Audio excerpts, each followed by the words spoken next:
Yo, what's up, everybody, and welcome to another episode of the Party Podcast, where we give you all the sports highlights and the sports talk with lifestyle and cultural impact. It's your boy D Lamp. Hey, it's your boy Melo. It's your dog Huncho.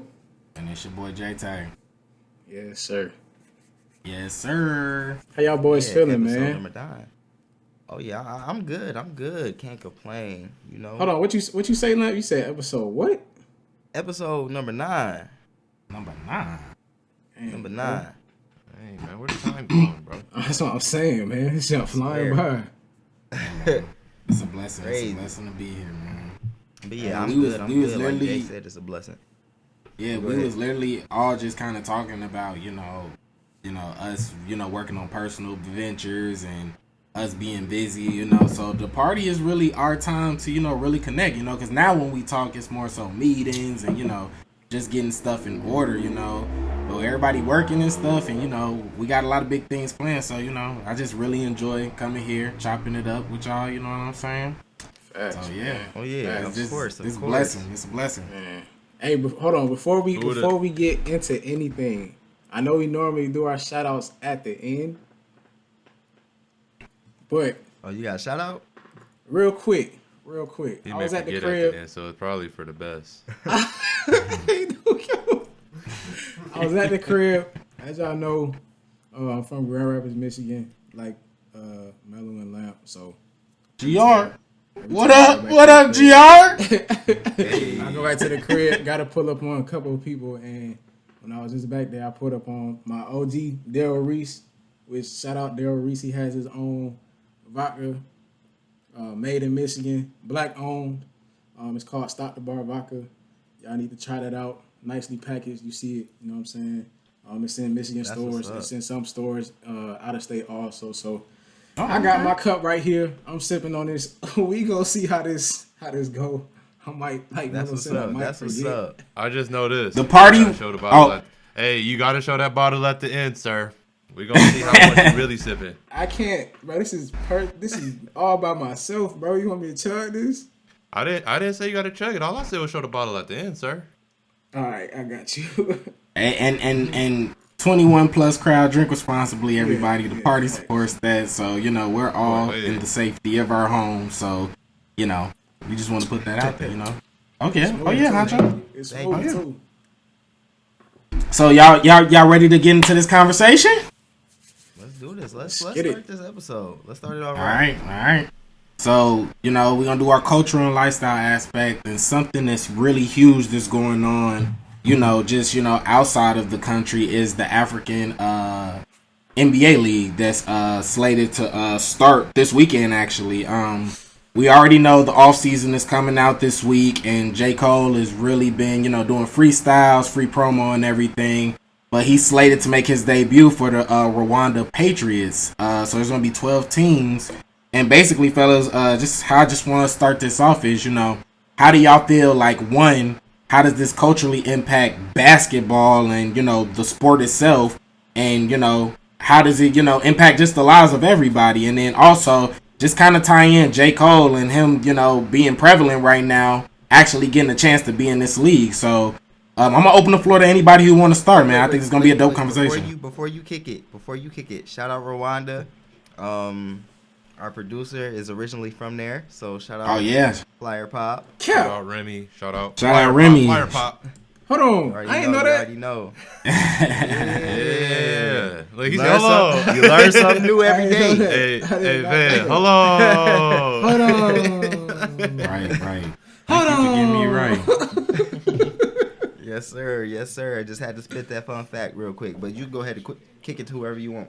Yeah, the floor open to whoever, man. Like I said, I just want to hear what you all, have your thoughts and everything on this. I think it's something dope and it's something cool. So, and shout out to Remy again because he brought the topic up to us, He was just like, this is just something we definitely got to talk about. So, shout out to Remy, shout out to Rwanda again. My bad. But, Huncho, go ahead. Kick it off, bro. Man, me? Well, I think it's first of all, as far as the league goes, I think it's good that players outside of the United States are actually getting a chance to really showcase themselves. For people that don't really understand basketball, it's hard for players, especially in Africa, to really get noticed. So just for them to actually have a league, I feel like that's going to be able to put them on the map a lot. I got one of my friends actually, he's a trainer, and he's training some kid out in Africa right now, but it's virtual training. So I mean, I think he's trying to see if he can get in the league or something like that. But it's tough, bro, because I mean, out there they don't have like the same resources that we have. Just the fact that he has to do virtual training with somebody that's all the way in the United States says a lot already. So yeah, I think it's big. I think it's good for them just to have something that they can grow as far as their basketball careers out there for themselves. As far as J. Cole, I think it's cool, honestly, just because it's cool just to see like a rapper go from his rap career to playing professional basketball. Usually we see vice versa. We see the professional basketball players try to rap. For example, we've seen Damian Lillard doing it now. We've seen Shaq do it. Kobe did it for a little bit. You know what I'm saying? Allen Iverson. Like, we see those players usually go from Miles Bridges. Hey, Victor Oladipo be singing. Facts. Yeah, bro. Yeah, Miles Bridges. I'm sorry, bro. Miles Bridges low key go crazy. Hey, yeah, That's hey. my shit. I'm saying.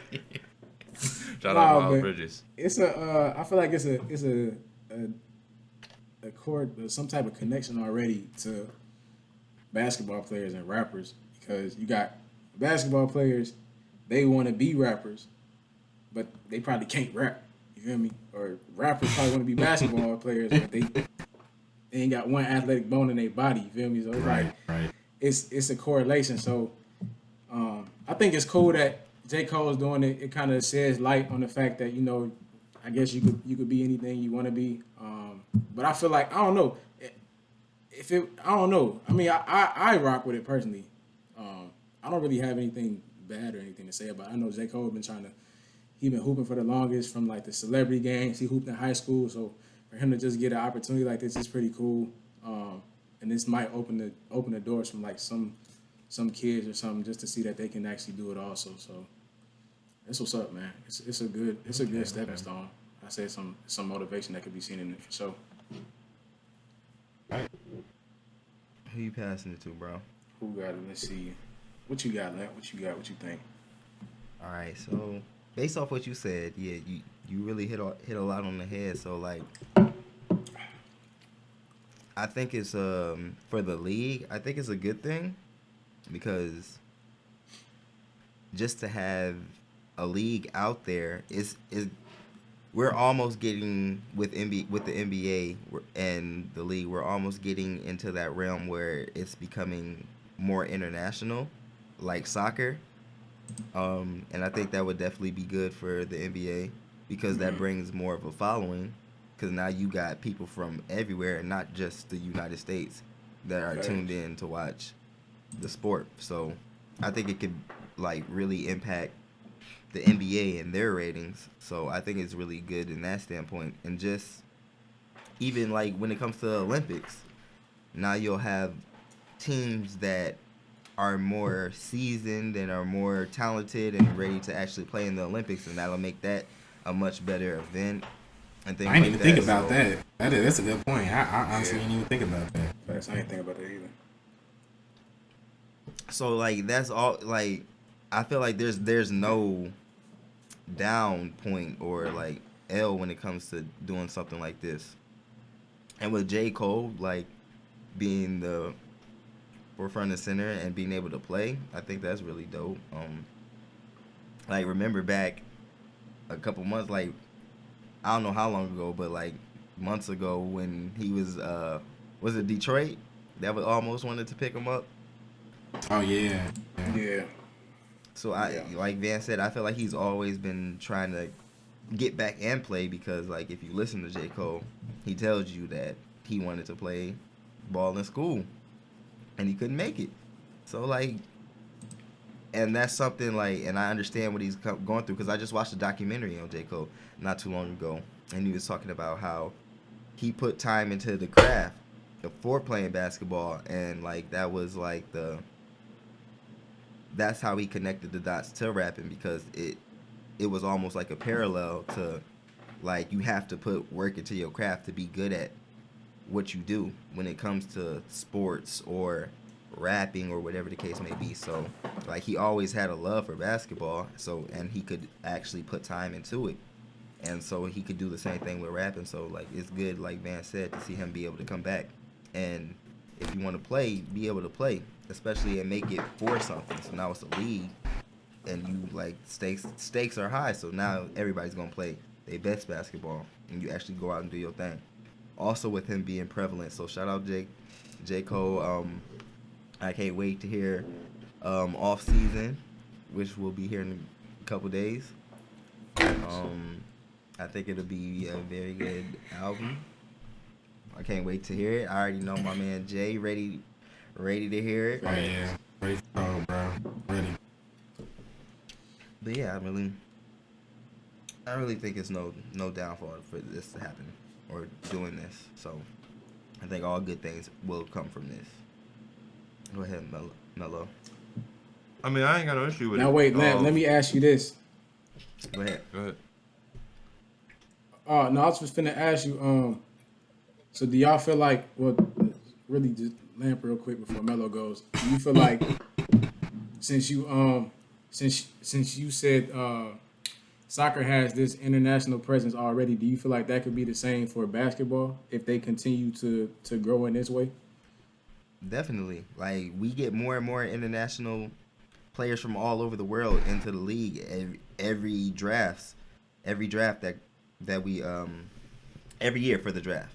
So like I feel like there's more and more opportunities for more and more people from overseas or where all over the world, wherever you may be, if that's something you're interested in.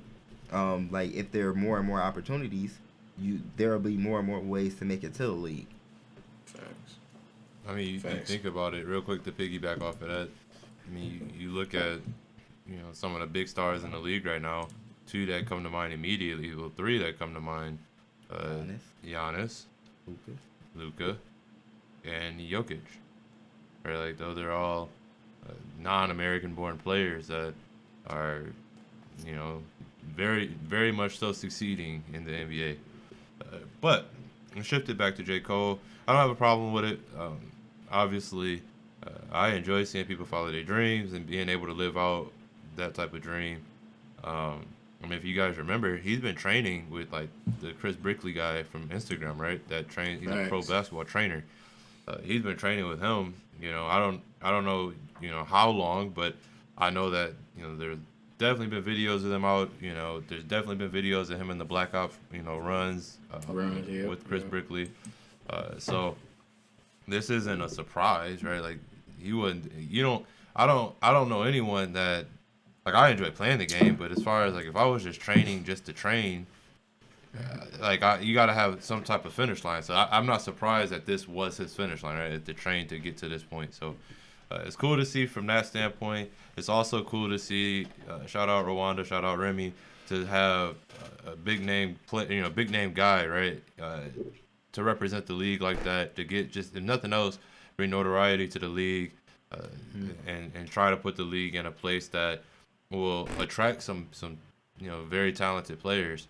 Ultimately, that's how you grow the league and grow the sport is by having talent and growing these leagues into very talented leagues. You know what I mean? So, I guess like Daryl said, like Van said, I don't see anything negative about it. The only negative thing I'll say is, I mean, it does seem a bit gimmicky to me. But I'm not mad about it, right? Like, I'm not gonna be mad that, like I said, I'm happy that J. Cole can actually live out that dream.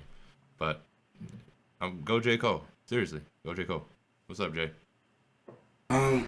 So what I think the most important reason why it's so good is pro sports give little boys and little girls inspiration. You know what I'm saying? And in Africa where, like Huncho said, resources are so low, and we always hearing about negative connotations with what's going on in Africa. You know what I'm saying? But it brings like you said, a sense of pride. You know what I'm saying? A sense of opportunity, a sense to dream.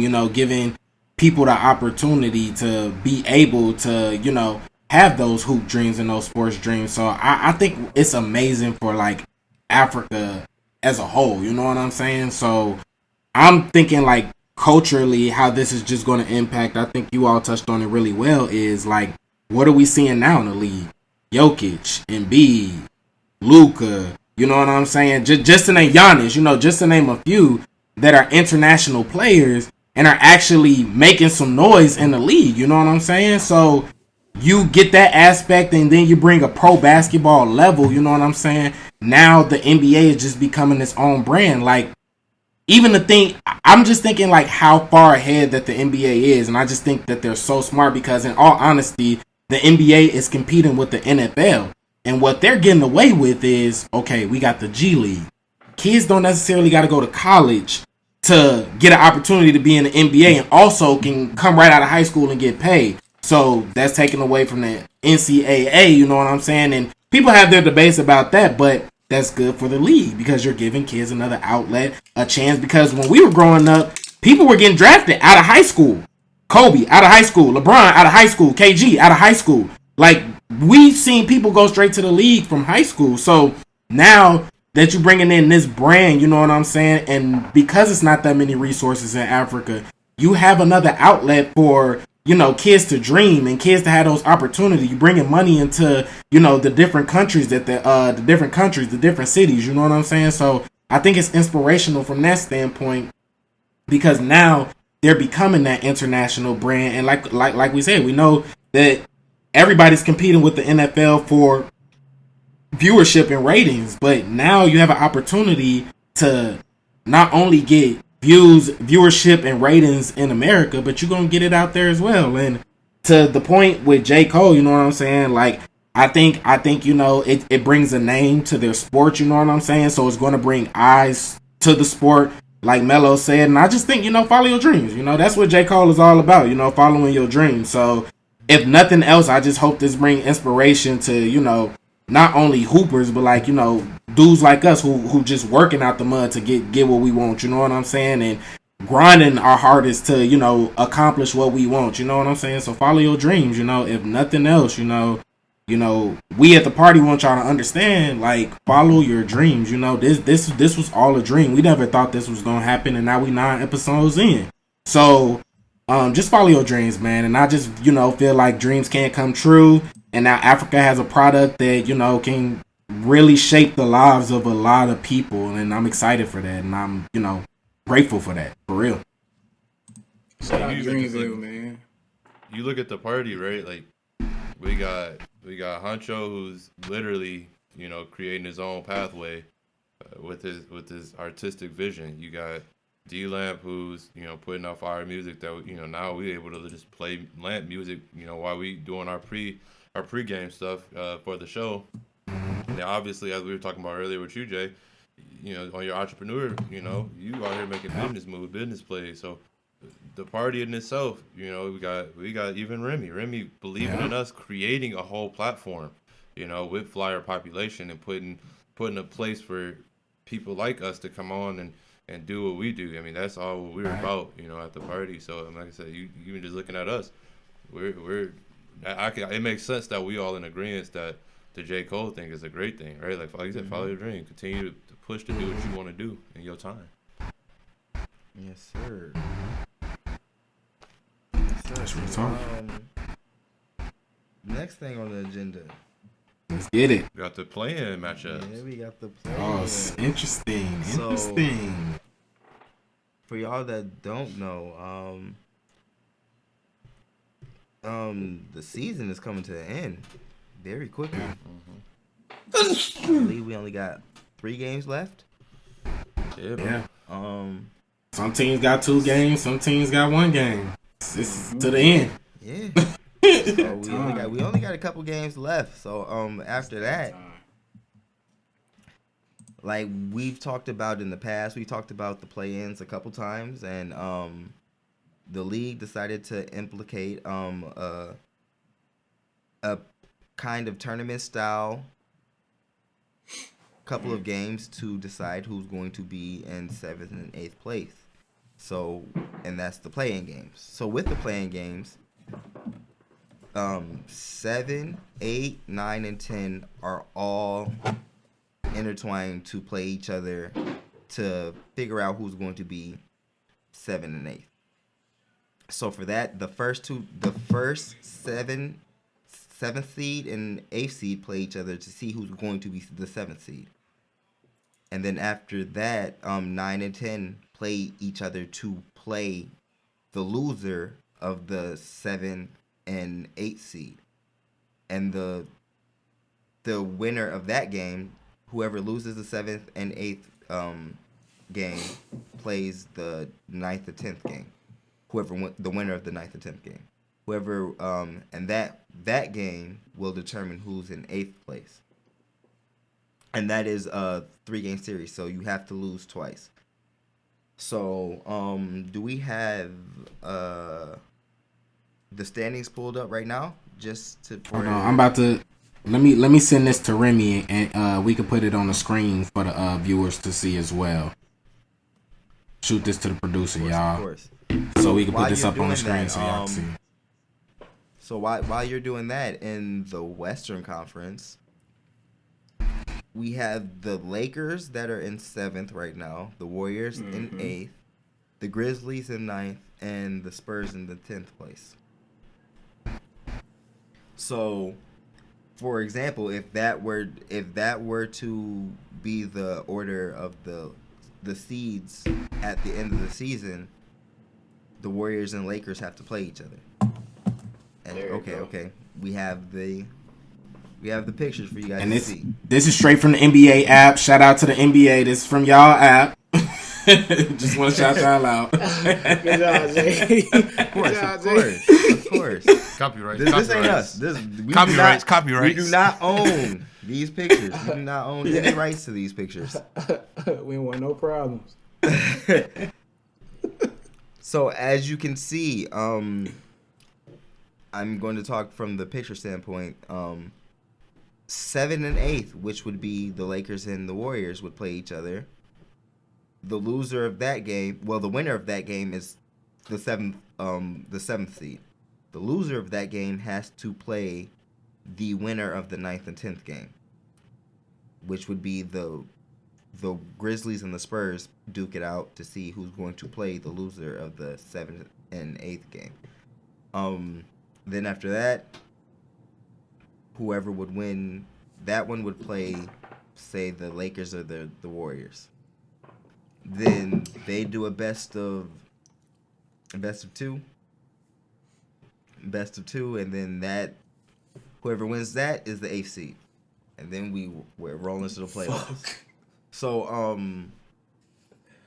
I want everybody to break down who they think's going to be where, the winners of these games. We got a lot to go through. Who do I want to start?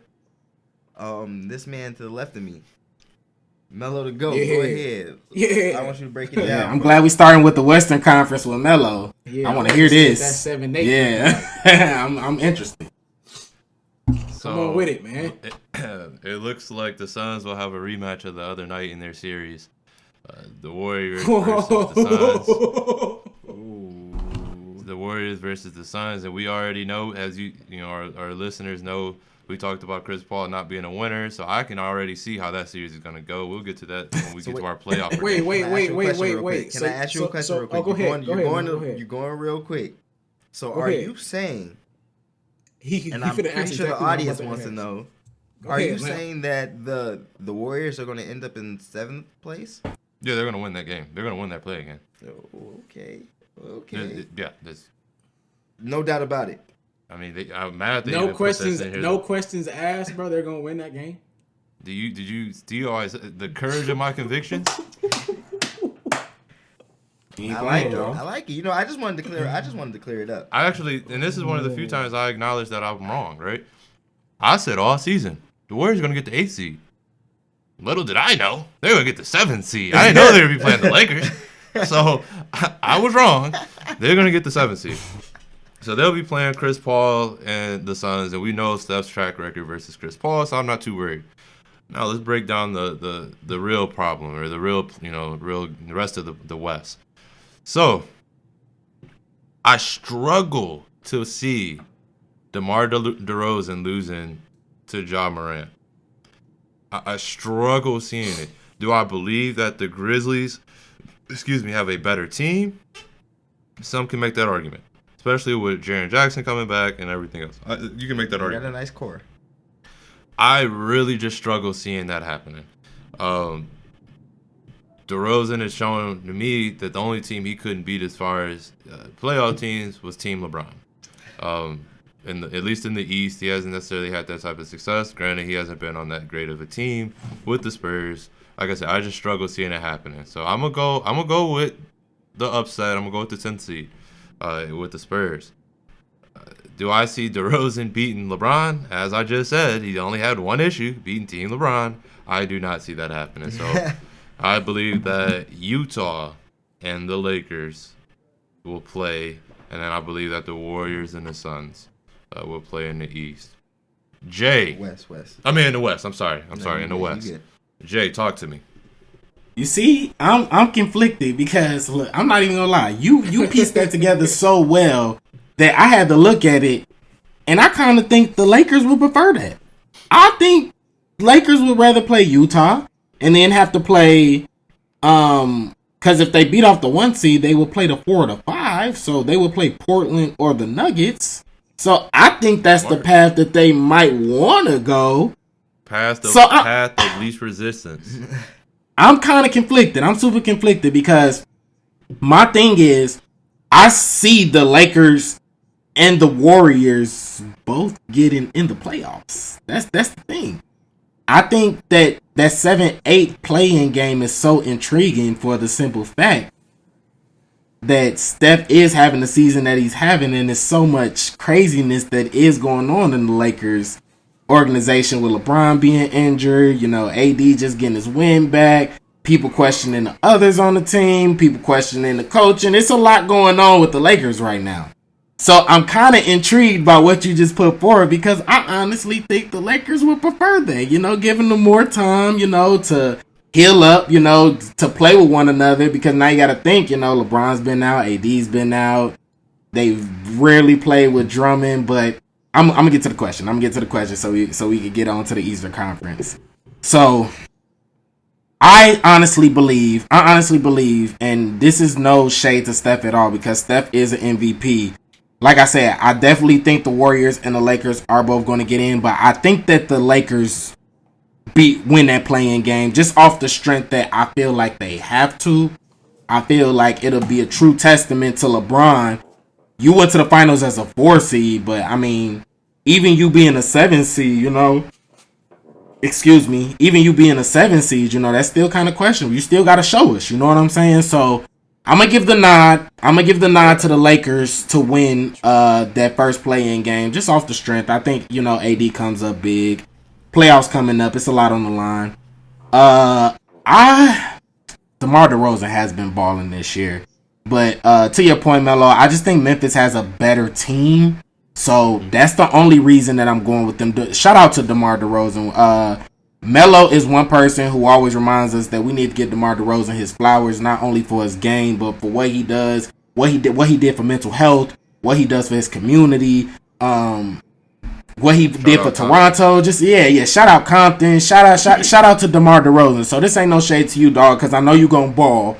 So I give Memphis that W, and then like I said, I think the Warriors go ahead and take Memphis out, and then it's crazy because I think Steph could beat Utah, and don't get me started. If Steph gets to the second round and he played Dame or Jokic by himself, all you got to do is get in there. All you got to do is get in there. So I'm gonna go with the Lakers at the 7th seed, and I'm gonna go with the Warriors at the 8th seed, and I'm gonna toss it to Huncho. I can see that. I like that. It's a good prediction, Joe.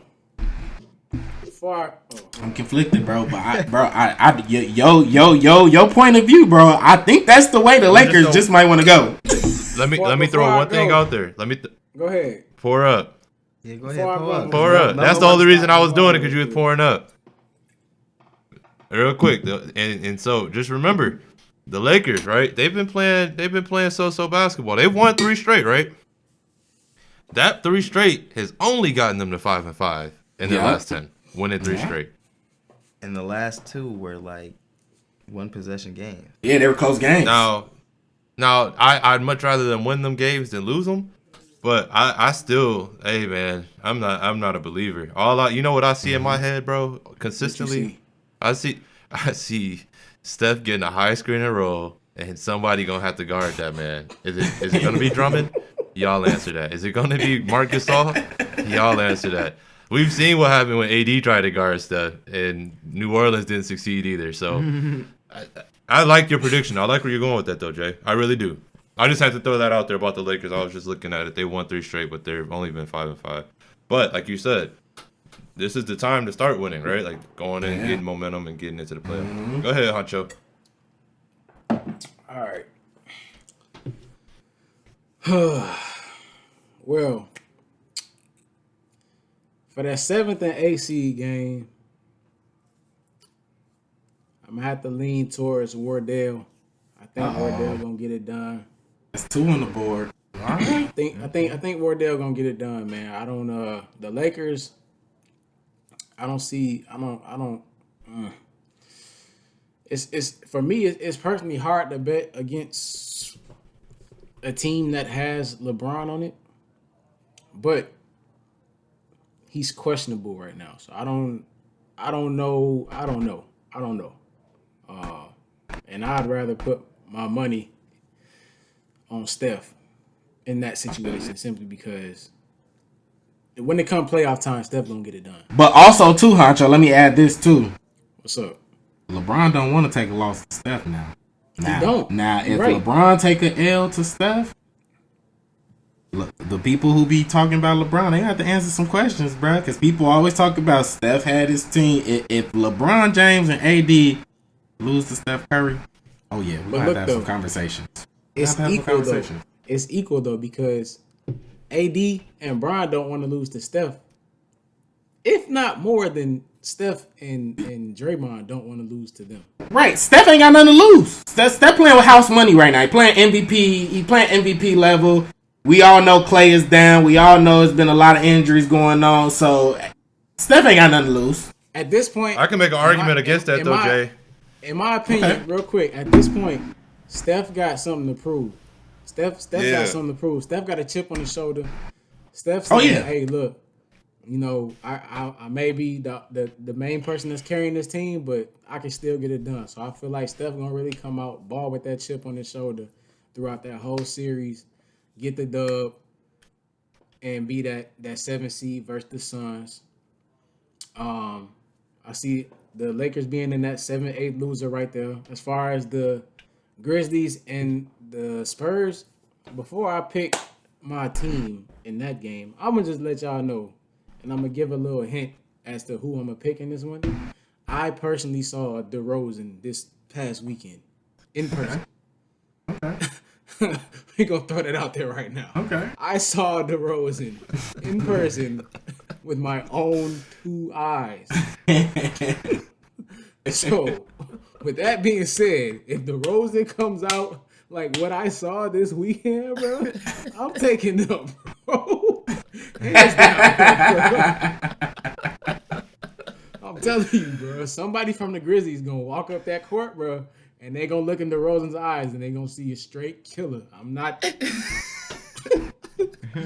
messing with it, bro. Okay. So, with that being said, I'm gonna take in that 9 versus the Lakers. I'm gonna take the Spurs for that game right there. Winning that game, I rock with DeRozan heavy. But I feel like the Lakers gonna get it done in that case. Mm-hmm. So I'll take the Lakers versus the Jazz with that 1-8 seed. And then I'll go Suns versus Warriors with that 2-7 seed. All right. So yeah, Appreciate that, Huncho. Dang, man, it's so crazy. It's so crazy. Limp, before you go, it's no shade against DeMar DeRozan because DeMar DeRozan is a baller. But this ain't gonna be my profit or stop it, and I don't want nobody to answer. But just ponder this. I think DeMar DeRozan should go back to Toronto, and then go ahead, Lamp. Go ahead. Go ahead, Lamp. Go ahead, Lamp. That's just what I'm. He's going to be a free agent this summer. We're going to get in free agency later on. But like I said, I just think he should go back to Toronto, and I'm gonna leave it at that. Go ahead, Lamp. Go ahead. Just to piggyback real quick, because I feel like, and I feel like the man sitting next to you, Lamp, is somebody that really advocates for DeRozan a lot. Since we're talking about him, just like Jay said, he deserves his flowers. Y'all need to quit disrespecting that man, bro. Right. Stop disrespecting him. That man is a walking bucket. Yes. Walking bucket. Y'all need to stop disrespecting him. DeMar DeRozan is cut. Definitely. Cut. Hey, Huncho, who the best post player in the league? DeRozan, bro. I'm a believer, man. Go ahead, Lamp. That man has a mean post game. But look, let me break it down for y'all real quick. So, shit. We're gonna start with the 7th and 8th game. And the team I'm going to pick, and I'm gonna let y'all know why, because I don't think nobody has thought of this. And this could be something that happens or doesn't happen. And I'm gonna piggyback off what Jay was talking about. So, and you guys said the least path of resistance.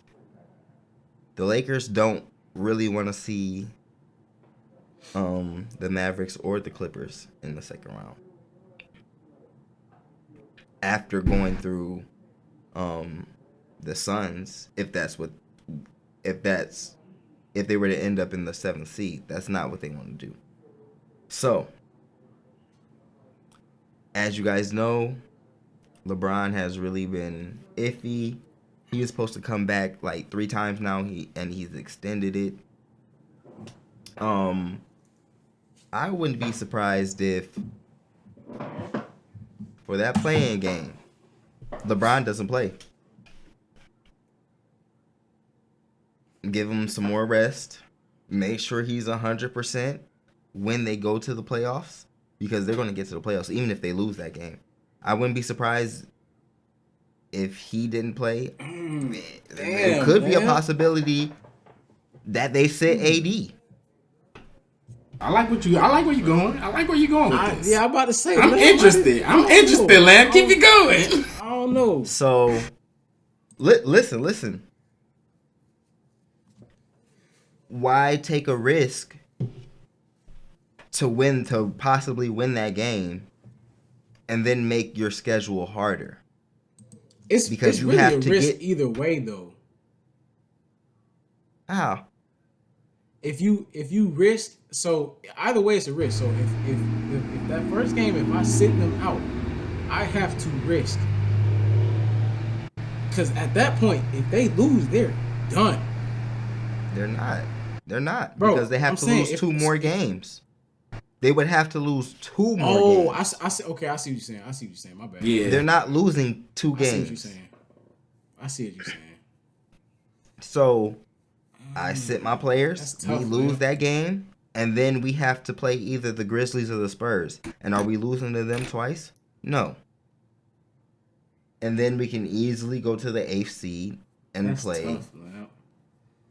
I like where I'm going. I'm telling you, they match up better. They match up better with Utah, and they match up better with Denver or Portland. Like, that's the road they want to go, because, like Lamp said, they do not want to see Phoenix and then have to go through Dallas or the Clippers, bro. They not the second round. We want that Clippers Western Conference Finals. Everybody that's the one they want. But so I think it's very possible that they not even take that game seriously. Way to go against the grain, Lamp. I like that. I like that. Yeah, I like that too. I'm just saying. So that was a good thought. Also, the 9th and 10th play-in game. Whew. I know DeRozan is a bucket. I know that man. That man has work for anybody guarding him because not a lot of guards are as big as him. And he can either take it to the rim, stop and pop, or he'll Kobe you with the fadeaway. It's nothing. But who's the second best player on the Spurs? That was my point, man. I didn't even ask the third. I said the second. I'm gonna let y'all answer because y'all know I can name the whole lineup, so that's not fair. Yeah, I know you can. Is it Murray? Is it Murray? I was gonna say Murray, and Murray's It's Dejounte. Dejounte Murray is the Dejounte, second best yeah. player on that team. That tells you a lot. Wait, what So- that tell you, Lamp? The Grizzlies have more young talent than the Spurs have talent overall. Besides Yikes. DeRozan. Besides DeRozan. Overall? So He's right, Huncho. I mean, it's Yikes. going to be a burden for DeMar to do that by himself. So I'm really my scale is leaning towards. Will it be a close game? Yeah, it'll definitely be a close game. I think. If it's Yeah, a I close think game- If it's a close game, the only way the Grizzlies gonna win is if it's a blowout. Memphis don't want a close game. That's what I'm saying. They don't want a close game because the best closer is on the Spurs. So if you Yeah. keep it close, he gonna get. I believe they can win a close game. If it's the other way, then the Grizzlies can blow the Spurs out. Yeah. And if Yeah. they don't blow the Spurs out, the Spurs will win. Okay, that's fair. That's fair. So I just feel like it's more inclined to be the Grizzlies that win. Like Melo said, if it comes down to it, DeMar can he can change he can turn the tables because the Grizzlies are young overall. The person with the most experience on the court will be DeMar. Yeah. So he can definitely turn the tables and take the game into his hand, but the Grizzlies just have way more talent than the Spurs do at this moment. So I'm gonna go with the Grizzlies playing the Lakers in that final play-in game. And are the Lakers losing to the Grizzlies? No. So I don't know. I feel like the Lakers are going to try to set themselves up as a chess move. So don't be surprised if LeBron doesn't play. That was good. Let's get to this Eastern Conference. Yeah, let's go East. On East, we have the Pacers in the 9th. I mean, we have the Wizards in the 10th spot. Then we have the Pacers at the 9th seed. We have Charlotte at the 8th seed, and then we have Boston at the 7th seed. Jay, let me hear what you thinking about the East. All right. I'm gonna keep it short and simple. I've lost. Shout out first of all, shout out Jason Tatum. I don't got nothing. Well, y'all know me. I'm a Chicago fan. I don't really like the Boston Celtics, so I'm not playing with my heart. But I just don't think Boston really has their head in the game right now. I don't know. I've been watching a lot of Boston basketball lately, and it just seems like sometimes they just aren't enthused. You know what I'm saying? It's just kind of like they're beast. So I don't know if it's something going on in the locker room. You know what I'm saying? But I'm going to just go with Charlotte. I'm going to definitely go with Charlotte to get that 7th seed. I think it's going to be super exciting for, if this happens, for LaMelo to get a chance to play KD, James Harden, and Kyrie. I just think that'll be big time in his rookie season. So I'm going to just go ahead and let them go ahead and get to that 7th seed. This 9 and 10, this is going to be, this is probably the most compelling matchup out of all of them. Maybe outside of the Lakers and the Warriors, because that's going to be big time as well. But like Lamp said, if it go down the way Lamp said, then I really think that this Wizards and Pacers series is really going to be really good. Sabonis has been balling. LeVert has came back and ball.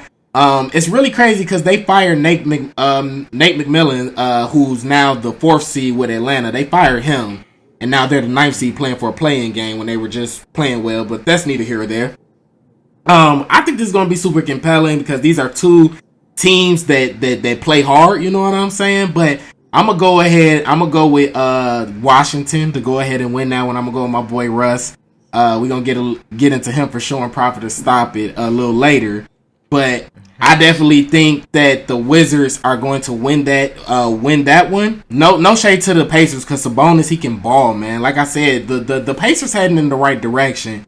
But the league is super talented right now. You know what I'm saying? So they might get caught in that category of being a really good team, a really solid team. Maybe down the years in 2K, might want to play with, the Pacers to be like, Sabonis and then they was balling. You know what I'm saying? But I'm going to give that to the Wizards. And I think the Wizards get the 8th seed. I think they go ahead and beat Boston. I think Tatum has an amazing game, but I just don't think they have enough firepower. I think Russ and Bradley Beal outplay him. And I would be super excited for the 76ers to play the Wizards in the first round because that's kind of a trap series for the 76ers. You know what I'm saying? So that's what I think. I'm going to keep it short and simple. Charlotte is going to be the 7th seed. And the Wiz, Chicago still got a chance, but I don't think they're going to catch it. We'll regroup next season with everybody being together. They still got a chance with 3 games left in the season, but I don't think it's going to happen. I don't think Russ and Bradley Beal gonna let up. So yeah, I'm gonna just go ahead and go with that, and I'm gonna toss it to Melo. If Boston still had Jaylen Brown, yeah, get well, JB. He's out for the rest of the season. If they had JB still, it wouldn't be even worth discussing. Exactly. But unfortunately, they don't have Jaylen Brown. I believe that the Hornets. Am I really going to say this? The scrappy Hornets will find a way to pull that game out, which will then find the Washington Wizards playing the Boston Celtics. And the Washington Wizards will find a way. They will find a way. Let's go, Brody! Ain't no way, Heat, man. If the Pacers had Miles Turner, I'd flip that decision. I agree. I agree because right now, like if you notice, the last couple times they played, it's just been a track meet. Whoever can get to 150 wins, right? Mm-hmm. That's where Miles Turner would come into play in effect. My pick, though, my caveat is this. My pick is only if Bradley Beal comes back. Yeah, Bradley has to be back. Yep. Right? Like my boy Kent Bazemore said, fools out here tearing their hammy. Trying to keep up. Trying to keep up with my boy. I definitely wanted to talk about that. But trying to keep up with the GOAT. Hurt your hammy. Then you went to Twitter and got the Twitter fingers. Okay, so you trying to keep up with Unanimous, he done hurt himself. Him hurt. Bro, don't do that to my man, Bradley. But if him come back, I'll give them the nod. But if him hurt, they gonna lose that series. They gonna lose that game. Don't do that to my man, Bradley. Him hurt, bro. What I do? Him hurt himself trying to keep up with Steph. He Steph. wasn't trying to keep up with Steph. He was trying to overtake Steph. Bro, he was just trying to win, bro. Yeah, him got an owie. Bradley was just trying to win, bro. He was just trying to win for his team. Him got 50, and then Steph responded with 49 3/4. Bro. I'm sorry, bro. He's a part of the play-in. I'm sorry. Bro, he wasn't trying to compete, man. He just out there you're right. playing, bro. Look, you're right. There is no competition. He just out there playing, when you almost bro. a full point down with 3 points with 3 games left, there is no competition. You're right. I'm sorry. He wasn't trying to compete with Steph. You're right. He wasn't. Yeah. So if Bradley Beal come back, I'm saying I have to say this. If Bradley Beal is able to play and is close to 100%, then I'll take the Wizards and Russ over the Pacers. and I'll take them over the Celtics as well. I like Jay-Tay, Jay Tatum. Wow, Jay-Tay, Jason Tatum. But I don't believe in Kemba, and it's gonna be hilarious for me to watch him lose to his team, and then and then go and lose to the Pacers. I'm just gonna like, I don't have any ill will toward them. It's just gonna be funny to me. Like, you're gonna lose to that team that you left, and now that they have like a bright future. But shout out, I mean, once again, no disrespect to Kemba. Shout out Kemba Walker, but that's just how I kind of see that shaking out. But prayers, they're not prayers, but just, hopefully Bradley Beal is, back, because right now I'm hurt. Go ahead, Huncho.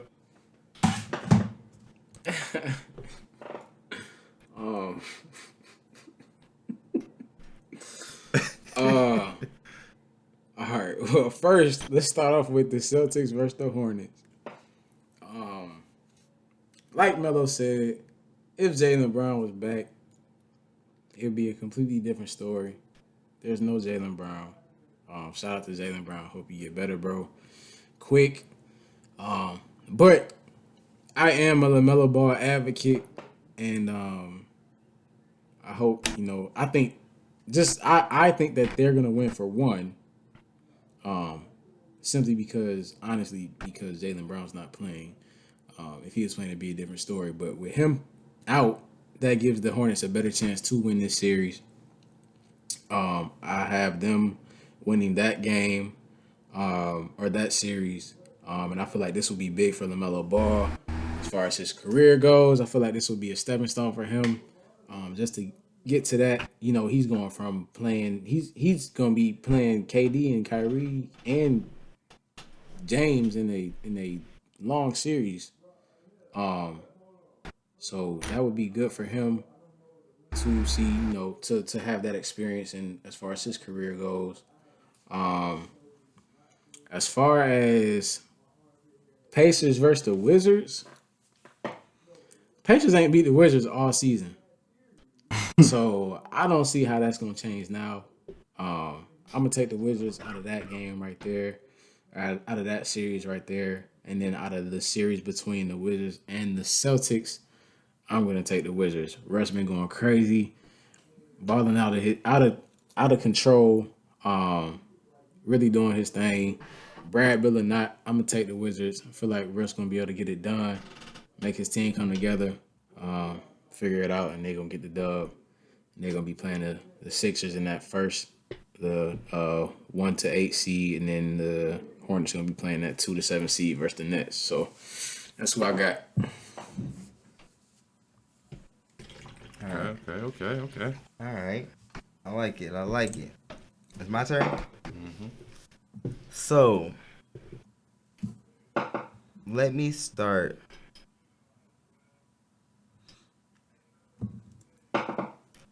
Really? Okay. All right. We can talk about that later. I'm going to start with the 9th and the 10th seed.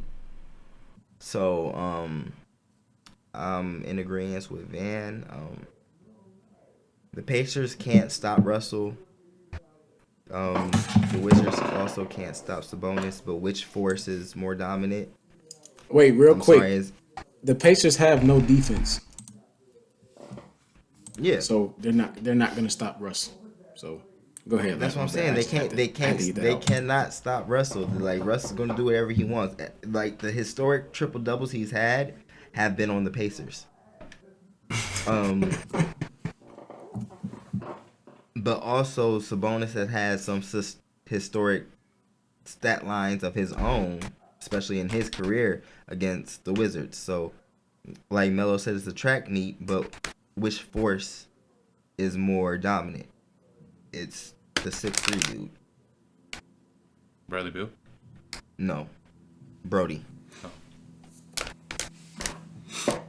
Even if Bradley Beal's not playing, I still go with the Wizards. But if Bradley Beal's playing, it's not a contest. So then we go to the Celtics and the Hornets.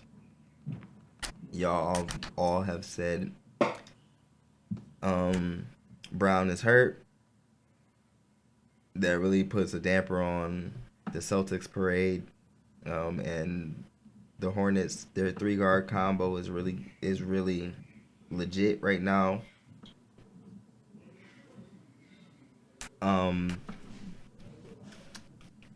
Devontae Graham has been playing lights out these last couple weeks. He's been shooting that thing. So with Melo coming back in, like, I'm pretty sure their 1-2 combo is gonna be crazy. And the Hornets have just been playing good basketball over these last couple weeks. So I'm sorry, the Celtics are not going to be able to beat the Hornets. So then Celtics are going to have to play the Wizards. Celtics are not going to be able to beat the Wizards. And I mean, due to injuries, this is probably going to be one of the easier play-ins to predict. So I don't know. It's not too much to say about these. Wait, you think the Wizards can beat the Pacers without Bradley Beal? Yes. Why not? As do I. I don't know. I don't know. I'm kind of with Melo with that one. That's a little up for debate. Pacers missing people too now. Feeling good, I see. Bro, calm down, bro. Pacers are missing people Brody too. will drop 50 on the Pacers and get a triple-double. I hope Bradley Beal don't play so he can show so the Pacers can beat them boys. Bro, stop it, bro. Don't disrespect my mans, bro. He gonna have beating them all season, bro. He gonna have a quadruple 3 double times and lost Bradley every single Beal, time. but Bro. yeah, bro. But Pacers actually had playoff experience. Wizards ain't even sniffed the playoffs. They don't even know what that is. I mean, Russell Westbrook gonna make them figure it out quick. Russell will spoon feed you guys. Like Here. he did versus Utah. Stop. Like he did versus Stop. He was spoon feeding somebody and they were spitting up. George Paul. Exactly. If he don't have anybody to spoon feed now, then who's gonna score? If Bradley Beal's not playing. I mean, he just had 21 assists on the Pacers. I didn't ask about his assists. I said who's gonna score. I mean, that leads to scoring. Yeah, but this is playoff basketball. This ain't him playing against. I mean, it's one game. And they still lost that game. What are we talking about? The game he won, he got the triple-double record. He lost. He wanted the game ball of a game he lost. Come on, quit playing with me, bro. If Bradley Beal not playing, they will be losing, bro. They're not losing. Well, yeah, y'all. You know what I'm about to say. You already gonna owe me a bottle. How? Cause, bro, the Jazz are not getting. I mean, the Nuggets are not getting further than the Jazz. Okay. So you already gonna owe me a bottle. Just wait. So you scared? I was never scared. Let's put another. See, I like this talk. I like this talk. It gets voided if Bradley Beal plays. Correct, because we both have the same. We're in agreement if Bradley Beal play. If Bradley Beal doesn't play. If Bradley Beal don't play, I'm down. The Pacers will beat. They won't. I don't know if they're gonna be in the playoffs, but the Pacers will beat. Well, no, because that's 9-10. Yeah, so the Pacers will beat the Wizards, 100%. All right. Yeah. Bottle on it. Book it. What up? Book it. All right, let's go. We got another bet on the board. So what we got next on the agenda, Huncho? Man, y'all funny. Why, bro? Cause bro, this man, y'all like funny, bro. Bro, Bradley Beal he was the league leader in scoring until the last month and a half, and we're just gonna throw that under the rug. Can I give another shout out, bro?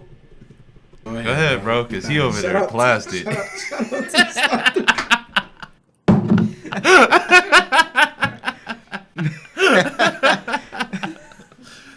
How's that vodka, bro? I guess that bottle hitting, huh? It's nice, but I ain't gonna lie, bro. I am pretty faded right now. We gonna get into the next topic, though. All right, yeah. So we gonna get into the next topic. So when it comes to professional sports, obviously every professional sport, does their own thing or whatever. So which league of professional sports do y'all feel like is the toughest to win a championship in? So you got basketball.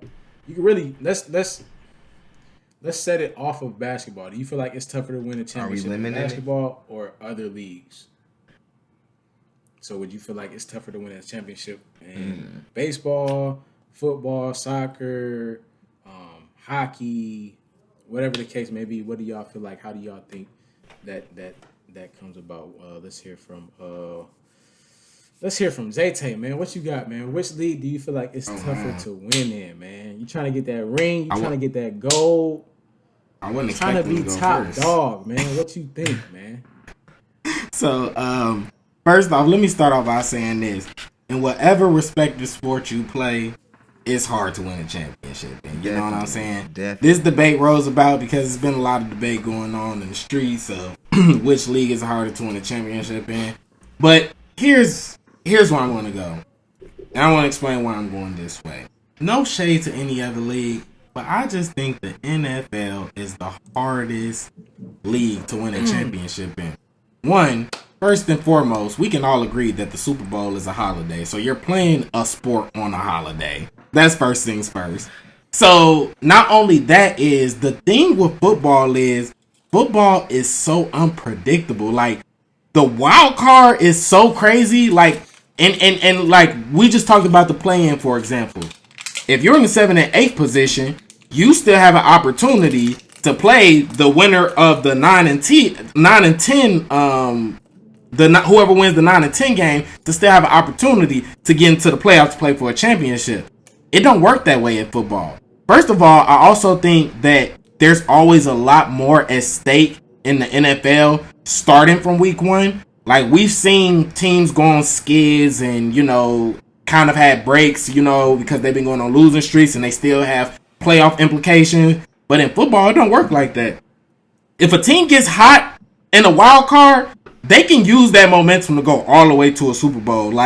And the unpredictability of football, the best team doesn't always win in football. And that's the craziest thing, And I feel like in other sports, like even baseball, to sort of speak, maybe minus, the Dodgers a couple of seasons, I feel like that it's been the best team winning the World Series. In basketball, I always feel like at the end of a run, I feel like the best team won a championship. I don't necessarily always feel that way about football. You know what I'm saying? So for the standpoint that you have to win, like it's win or go home. It's win or go home. It's also physically demanding. People always want to say, oh, well, they only play 16 games and it's going up 17 this year. Oh, they only play 16 games. But, bro, that's a physical 60 minutes of any type of sports play. You know what I'm saying? And in the playoffs, in any sport, it intensifies. When you have a magnifying glass on you, you have to look at footage from a whole bunch of compilations of a week to come down to this one game, and it might not work. It might not work. So I'm going to go with the NFL. I think it's hardest to win in the NFL from the standpoint that you have to have a good defense. You have to have a good offense. You have to have a good special teams. It's not usually the most well-rounded team that wins. It's who was ever the best team in that moment usually wins the Lombardi Trophy. So I'm gonna go with football. No shade to any other sport, and I'm gonna toss it to D-Lamp. I'm actually glad you tossed it to me because I want to piggyback off what you said because it's crazy how I'm about to take this. Now look, I'm gonna go with the leagues that you have to play series in. That's definitely harder to win a championship. Because look, let me go off what you said. The NFL, it is very unpredictable. You know why? Because you only play one game. So it could be easier for me to upset one of the best teams. And you know what it takes to be a best team? And I'm not talking about if you stack the deck. What it takes to be a best team is hard work. You guys have to be in sync. There's a lot that goes into being one of the best teams in whatever league you're playing in. Mm-hmm. So that's what I talk about when I'm saying that's why it's hard to win a championship because you have to put in that work. Not every person on every team puts in the work. I made it to the league. I'm cool. I'm making money. Whatever, it's whatever now. I don't got to put in no work. But if you want to win a championship, you have to have a whole crew of people who are like-minded and are going to put in that work as well. Because you all have to be ready for whatever that comes to win that championship. So, like, for football, we've seen a lot of upsets. And, like, when it comes to at least getting to the Super Bowl, we've seen teams that you would never expect to be in the Super Bowl because, like you said, they're hot in that moment, and whatever that may have come about to make that team hot doesn't necessarily mean that they were in the trenches all together every day. We're practicing hours on end because we want to be the best team, which is what I'm taking into account when I say, like, it's hard to win a championship. So, like the NBA, you have to play a 7-game series.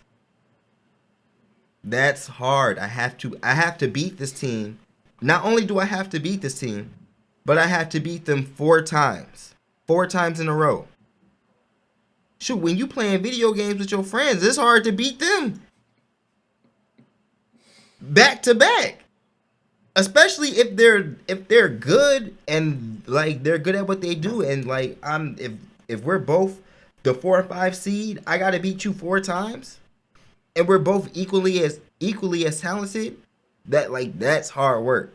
Okay. Like, so let me riddle you this in defense to, like I said, I don't think any answer is wrong because I think it's super hard to win in any sport. But exactly. Let's say in the NFL, you have preparation for one game. In the NBA, you can prepare and give people different looks to defend them. You know what I'm saying? So that kind of gives a better team the leeway. You know what I'm saying? Unlike in the NFL, like, not only do you have to, like, a perfect example was this year. Like, we can all agree. It's super debatable, but we can all agree that the Chiefs had a better offense technically than the Tampa Bay Bucks. Not by a lot, but you see what happens when a couple of linemen go down? It's out the window.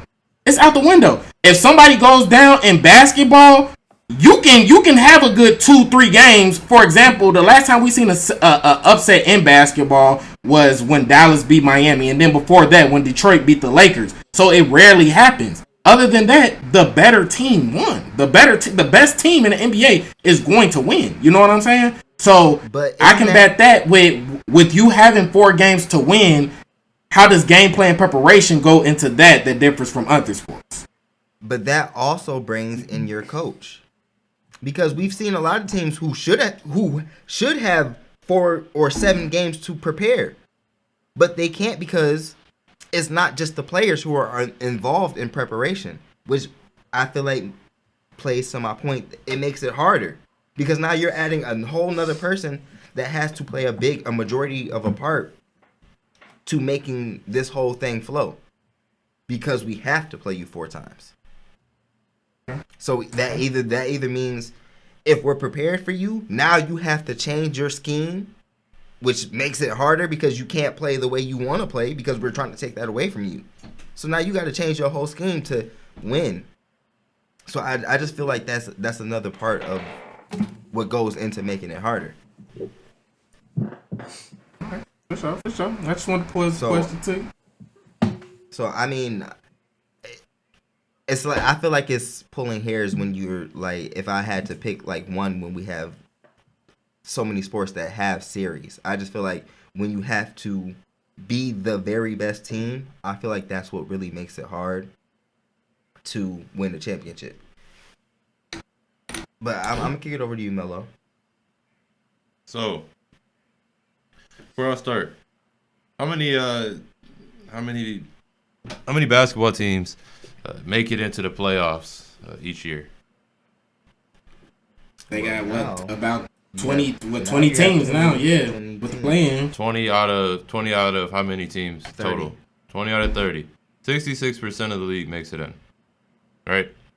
How many teams make it into the NFL playoffs? They just added 14. 14 out of 32. Yeah, 14. 14 out of 32. Okay. How many times in a series? Right, it's less than half. It's high 40s, I believe. How many times have we seen a series where a team has gotten off the first win, right? And then go on to lose 4-1? Yeah. It's a regular occurrence, right? Like that's not that happens a couple times each playoffs. I say that to say this. The reason why I'm gonna side with Jalen on this is because when the superior team loses in the NBA in a series, they don't have those games to fall back on. In NFL, you got one and done. Mm-hmm. It's almost March Madness-esque, right? Yeah. From the standpoint that it's right, like, and if we could include March Madness, then like that would be the hardest, right? But like when you're talking about one and done tournaments, it's hard to win a one and done tournament from the standpoint in football. There's 11 folks on the field at all times. So you got to have all 11 people on the same accord during this one game. Rather than in the NBA, it's only 5 people and you got up to 7 games to be able to make it happen, right? So generally, how often do we see the number 1 seed in the NBA win a title, or the best record team in the league win a title? It's rare. It's not rare, but it happens. It happens, right? I take that back. It's not rare. But lately, like, you don't even worry about, like, there's in the NFL, you want to have the top seed. Yep. Yep. I vividly remember the Warriors and, you know, obviously these Lakers and some other past championship teams. They don't care about seeding. Why? We just talked about Bron going to the finals as the 4th seed before the show. Why? Because I got 7 games. I'm gonna get 2 home games for sure, and I'm gonna get possibly another one if I am that lower seed. So it's a lot harder when you in the playoff. And would it be, how many games is it now? 17 in the NFL. Mm-hmm.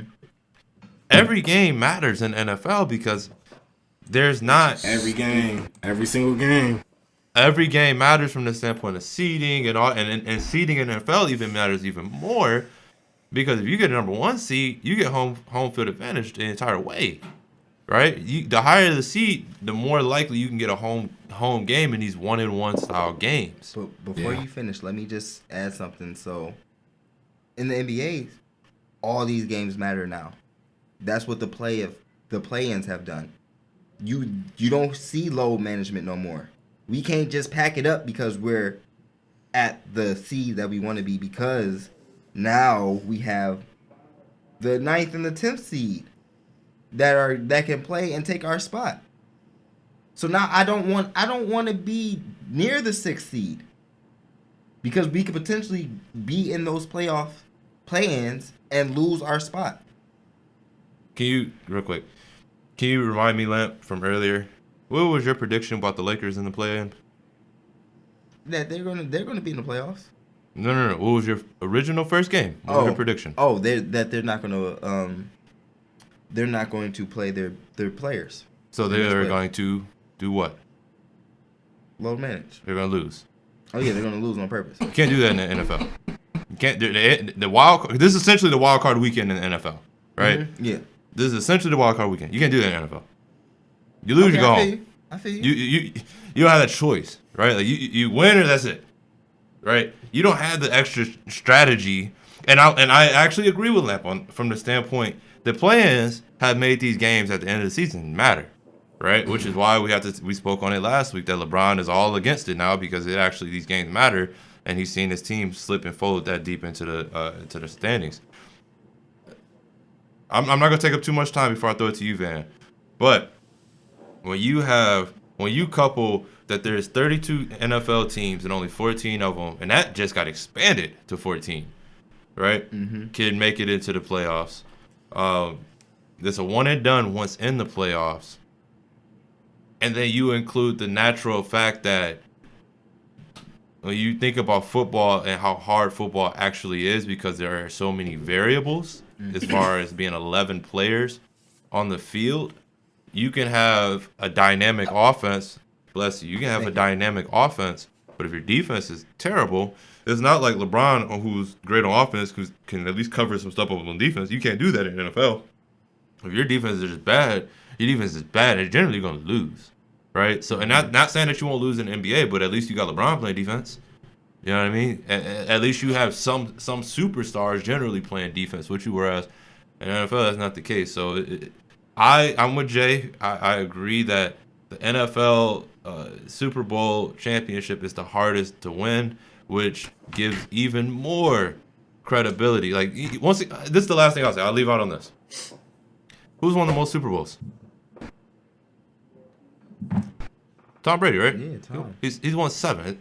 Has anyone even come close to that? No. I mean, so think about the guys who's won NBA championships. I mean, the all-time greats that won. Kobe got what, 5? Jordan got 6. You know, there's some so there's multiple people that have. I mean, Magic was in it every year, but what, 2 or 3 seasons? So I just believe that the NFL, because of the single elimination game, because of the amount of teams that make it, it is tough. And then they play outside with the elements. Like, we didn't even talk about the elements. Yeah. So go ahead, Huncho. And before you go, Huncho, I'm just gonna add a point in too. I think it's also, and this ain't got nothing to do with anything, but I think it's harder to officiate playoff games in the NFL than it is in the NBA as well. So that kind of led me to it as well, because we done seen some really questionable calls that has cost some teams some W's deep in the playoffs. You know what I'm saying? So like in the NBA, you know, Adam Silver is trying to lean towards more, you know, reviews, especially in those last moments. Sometimes they even review some questionable stuff, and even us as viewers and, you know, caveats of the sport that love the sport, watch the sport. You know, I didn't talk to Huncho. Huncho's just been like, dog, that's a touchdown. Ain't no way in the world you can't tell me that wasn't a touchdown for X, Y, and Z. You know what I'm saying? So that's just the point I wanted to add. Go ahead, Huncho. Nah, man, just to piggyback off of everyone's point, you know, no shade to any other sport, Right. whether it be hockey, baseball, football, basketball, whatever. If you're gonna be the best of the best at your sport and you're gonna win a championship, it's tough to do regardless. Whatever sport it is, it don't matter how many players on the field, whatever. It's gonna be tough because you the cream of the crop in that given sport. But not even just because I love the sport of football, but just speaking in general, football is the toughest sport to win a championship in. I do feel like I said, in any sport it is tough to be that cream of the crop and win that championship, but football is, to me, is by far the toughest. When you think about it, so football, for people that know football has different personnels and packages. So granted, although there are 11 people on the field at one time, generally speaking, it's probably, speaking on the NFL standpoint, it's probably about, even though it's 11 players on the field at one time, it's probably about 17, 18 players, maybe like 20 that's playing. Just cycling in. Yeah, that's cycling in total, you know, throughout that whole drive, or throughout that whole, honestly, throughout the whole game is probably more. Yeah. You got to think about it. You got kickoff, you got offense, defense, special teams, whatever the case may be. You got punt, all that, different situations that you got to have different players in to do their job. You have every single player to have a assigned job. Now with basketball and other sports, you do have players that have their assigned job, but it's only 5 of them. So you got a field full of 11 players that have specific assignments to do this that will make the play work in this specific way. If I don't do this, this result won't happen. You know what I'm saying? So everything connects in football.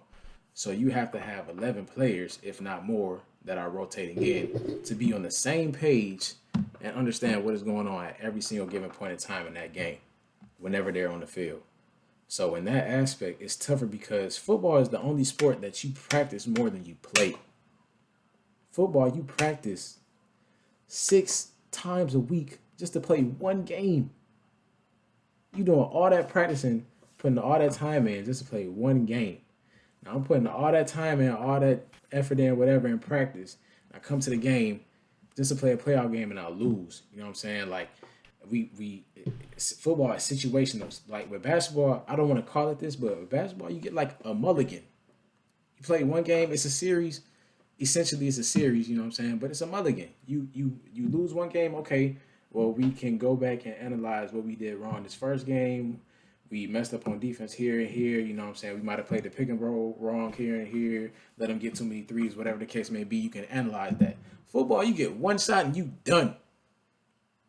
So football, you really have to, that game plan that you make for those game plans have to be like to the T.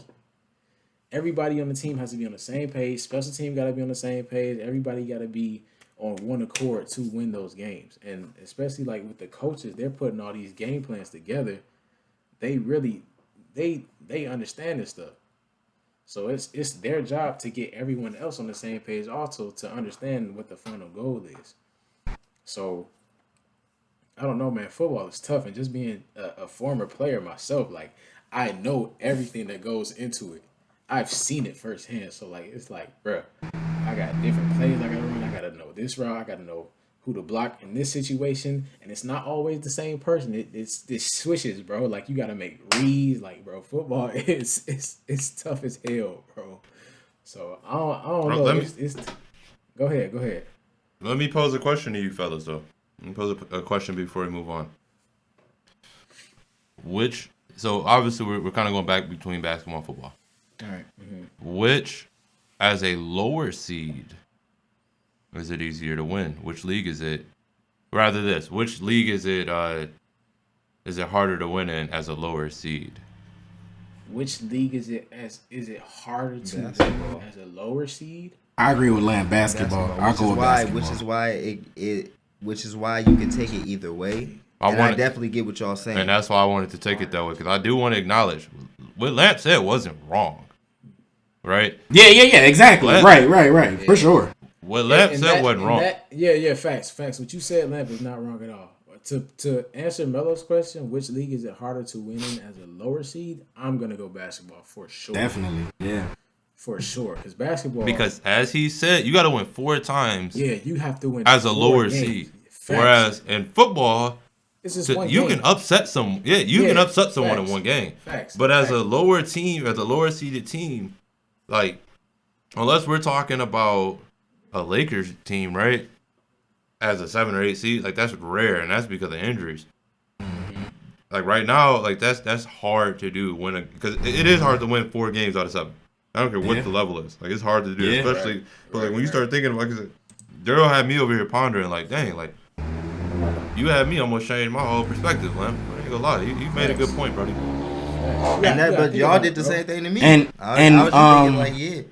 And before we move on, shout out to Remy because he sent us something, and basically everybody else, the Bleacher Report is saying that hockey is the hardest one, you know, and it breaks it down by the chances, the duration, and the money. So I mean. Hockey is one of those sports that has series as well too, and it's been me being from Chicago. I follow the Blackhawks. You know what I'm saying? I'm a pretty big hockey fan. I love going to hockey events, and there's been games that have gone on for like 6 hours. You know, it's just been super long for no reason. So yeah, I can see why it's hard to win in every single sport. But I thought this was an excellent debate, and I think we all brought really valid points to each sport because like we said, it's hard to win. It's hard to win, period. It's hard to be the best at anything, you know what I'm saying? And for these athletes to put in the work, you know, we're not shading nobody, you know, we just simply, you know, giving our takes. Right. That was definitely a good debate and good topic. I appreciated that. Like I said, we all kind of walked away questioning our own thoughts about it. So like I said, that was really good insight, fellas. But Y'all know what time it is. It's time for our special segment. It's time for the special segment. We got Profit or Stop It this week, fellas. You know what I mean? Yes, sir. Listen. We have hot takes. We have crazy takes. I need y'all to know. I need to know. Are some of these takes a profit? Or some of y'all gonna have to stop it? Alright. You already know. Listen, y'all know the originator of this. So I'm gonna kick it off to the OG of this. Uh-oh. Come on, D-Lamp, talk to me. Lampy Lamp, what you got? Triple OG, triple OG. So I'm gonna get down, and we just gonna get right to it. Profit or stop it. James Harden will be the Finals MVP. Ooh, you took it there. You took it there. You see, my hat goes backwards on that question, bro. We going straight. Gonna have a Ray J. Yes, bro. I had to adjust, bro. Jay, let me know what you're thinking. Let me know what you're thinking. I'm going first a lot, man. Way to put me on the spot, dog. This is tough. This is tough. All right, I'm just finna wow y'all because I'm going with my heart, and I really hope this happens. So I'm gonna say stop it because I got Milwaukee going to the finals, and when we go to the playoff breakdown, I'm gonna explain why. So I'm gonna just say stop it for the simple fact that I don't think Brooklyn wins this year for the fact of what we kind of just talked about in the last segment, and Lamp just put it into perspective for me now. Not to say that I think it's going to be easy to beat Kevin Durant in a 4-game series, James Harden and Kyrie Irving, you know what I'm saying? But something in me, you know what I'm saying? I'm going to say stop it because I think that the Bucks are going to get to the finals out of the East. That's just my personal pick. And I just feel like with Giannis winning those, as quiet as kept, Giannis is having another MVP season, but I felt like his playoff letdowns has kind of strayed people away because there's a lot of people who've been like, oh, the MVP should be decided by the end of the playoffs. So I feel like this is an opportunity for him to elevate his stature. They have a really good team around him where Chris Middleton doesn't have to be he could just be a scorer, you know what I'm saying? And be a situational defensive player. So I feel like, with the addition of Drew Holiday, the addition of PJ Tucker, defense matters in the playoffs. So, when you start getting different looks and everything, I'm just going to say stop it for that reason. And when we get to our playoff breakdown, I'll talk a little bit more about it. But I'm going to just say stop it, and I'm going to pass it to Huncho. I like it.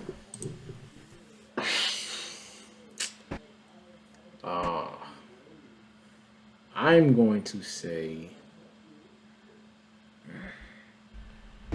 That's tough.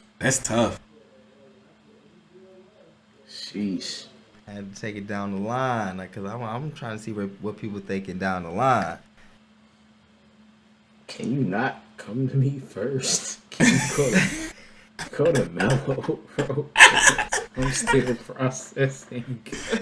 If Melo cool with it, I'm with whatever. Shoot, like I said, it was hard for me, bro. I was like, I don't want to say this. I haven't decided yet, Melo. I'll go, bro. I'll give you some time, bro. I'm gonna go stop it. Okay. I only believe that because I think that the best basketball player ever will win it. Ooh, okay. You said it's gonna be a different person. If they get there and if their KD numbers and the boat will win. If they get there, the boat will win the finals. He's going to show up too. He shows up in the playoffs. He shows up in the playoffs. Right, and that's my issue. Right, I would even say Kyrie over James because of what I've seen in the playoffs. And Kyrie as a second fiddle. Right? We're not talking Kyrie as a main option no more. We're talking Kyrie got help now. We saw what he does as a second option. Yeah, we seen what he did with LeBron. Right. So, do I believe that Harden will? Only reason I say no is because of the boat. All right, but that's a good one, Lamp. That was hard. You've been on it today, Lamp. All right, I think I got one. Thank you, sir. Okay, Just to go against the grain, I'm gonna go Prophet. Okay. Just to play the There you field go. a little bit. I like this. We all had different answers. Although I slick do agree with Melo in the fact that Kyrie has that experience. He played with Brian, won a championship, stepped up in those big time moments, made those shots. So I feel like he knows what it's like to be in that situation. But James Harden is one of one. So if anybody could do it, it could be him. Then again, you do have a team for the three superstars and Kyrie, KD, and James Harden. KD is the one that I struggle with simply because KD has his own experience as well. He got his championship as well. And he a 2 times Finals MVP. You feel me? So it's tough, but I think James is going to really be able to lock in and say, this is my time, this is my chance. And, just simply off the fact that he doesn't have those finals MVPs yet, he doesn't have that ring yet. I feel like that chip is going to be on his shoulder. He's going to have that hunger to want to be that player for their team. And he's going to end up coming out on top. So I'm gonna take Prophet on this one. Okay. Lamp, what you got? I like that. We got Come on, Lamp. 2 on Stop It, 1 on Profit. Now look, I feel like Lamp finna put them 5 fingers up, man. man, when I was thinking about this, I was like, I honestly didn't know, and I had to put some thought into this. So I'm going to say Prophet, and the only reason I'm going to say Prophet is because I get where you coming from. The boat, he does not play when it comes to the playoffs. What Lou will say?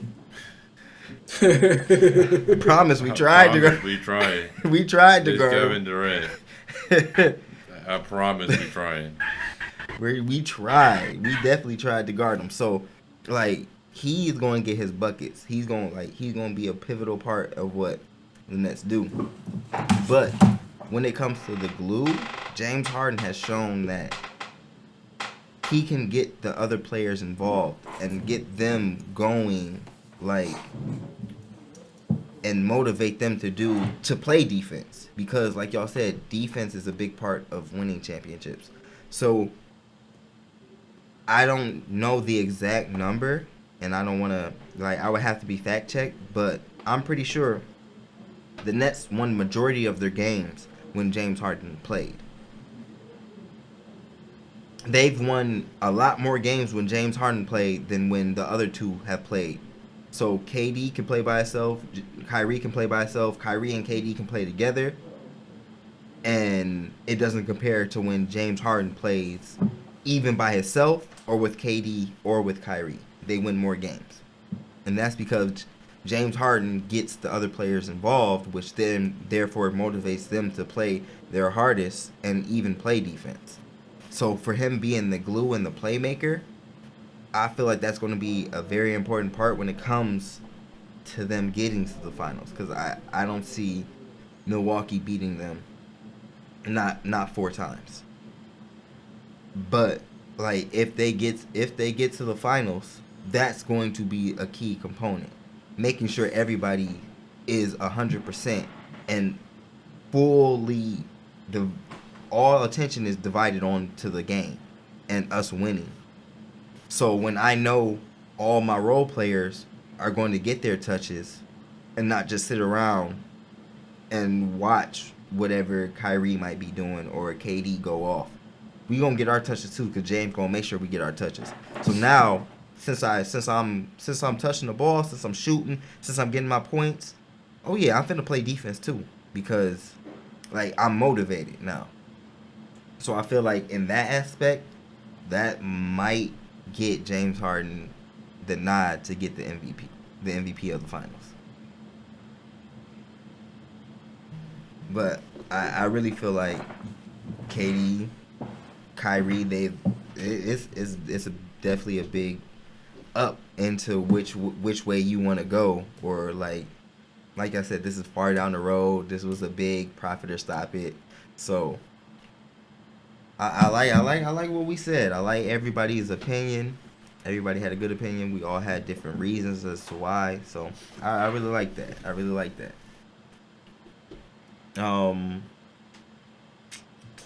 Who going next? Who going next? Van, what's up? All right, we gonna transition over to a little football talk, man. Yes, sir. Let's get it. You know how I'm with it, man. So, NFC North, I think. Somebody tweeted. Somebody tweeted and said, Allen Robinson is this.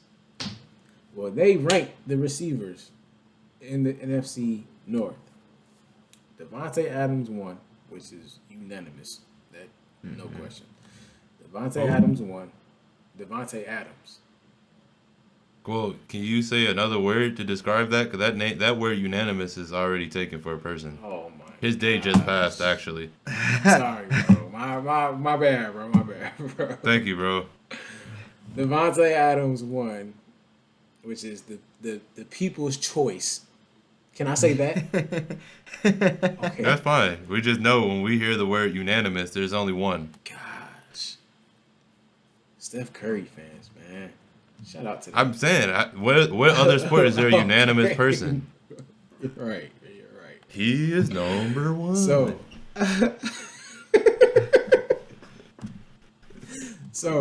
NFC North receivers, they ranked them. First, we had Devontae Adams. Second was Allen Robinson. Third was Justin Jefferson. And then fourth, I think, was Adam Thielen. So those were the top four.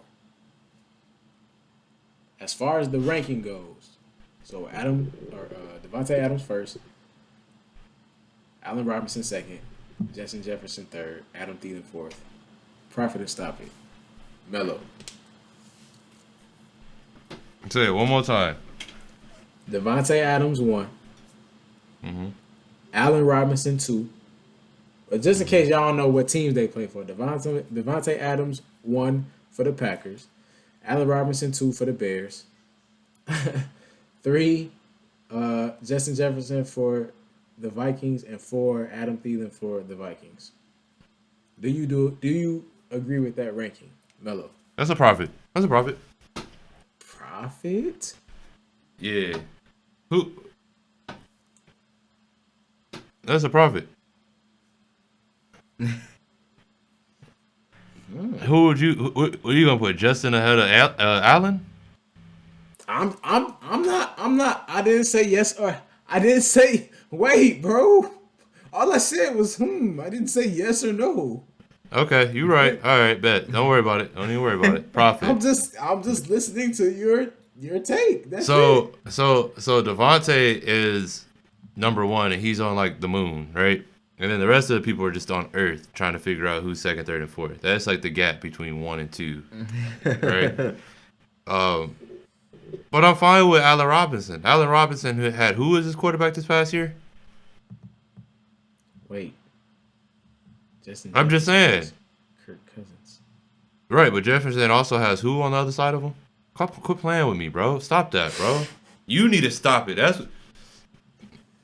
Bro, they're a running team that will pass off the run. Stop it, bro. All right, bro. Profit. That's a profit, bro. Hey, I agree with the fellas. Go ahead, man. Get it off your chest, because I know how you feeling. Go ahead, get it off your chest. Go ahead, bro. Yeah. Go ahead. Look. Go ahead, bro. Nah, I'm gonna say Justin Jefferson is cold, bro. No one's denying that, though. We're just It's tough because it's tough because I don't like, as much as y'all might not like believe this. I don't like Kirk Cousins more than I don't like Mitch Trubisky. I cannot stand Kirk Cousins, bro. So the fact Bro, this wait. You gotta take your personal feelings out of this, sir. That's a personal Okay. problem. okay. Gosh. Listen, you personally don't like Kirk Cousins, and that's fine. But who's a better quarterback? I Like, come on, bro. Stop that, bro. You gonna get to stop it. I guess, bro. I get why you feeling that. No, I'm not. Listen, I get why. Like they're both back. Right. I'm not saying Kirk Cousins is like that man by any means. I'm just saying he's better than Mr. Trubisky. I'm going to stop it, bro. I'm going to stop it, bro. Say it with your chest. I'm gonna take Devontae, J.J. Allen, Adam. Devontae, J.J. Allen, Adam. Now, I will say Allen Robinson is underrated. And is it a little disrespectful for me to put a rookie over a veteran? Yeah. But J.J. is cut, bro. I don't care. I don't care, bro. J.J. is different, bro. The fact that you can come in It's all right, Jay. Jay, so? he got Justin Fields thrown into him this year. Just wait. Don't even tell him. He got a playmaker coming. Don't even worry about it. Don't worry about it. And Tariq Cohen to be back this year. He didn't even have a running back line. Bro, all right, stop it, bro. Listen, you need... Hey, shout out Stock the Bar, because it got Van over there tripping. Bro. Hey, man.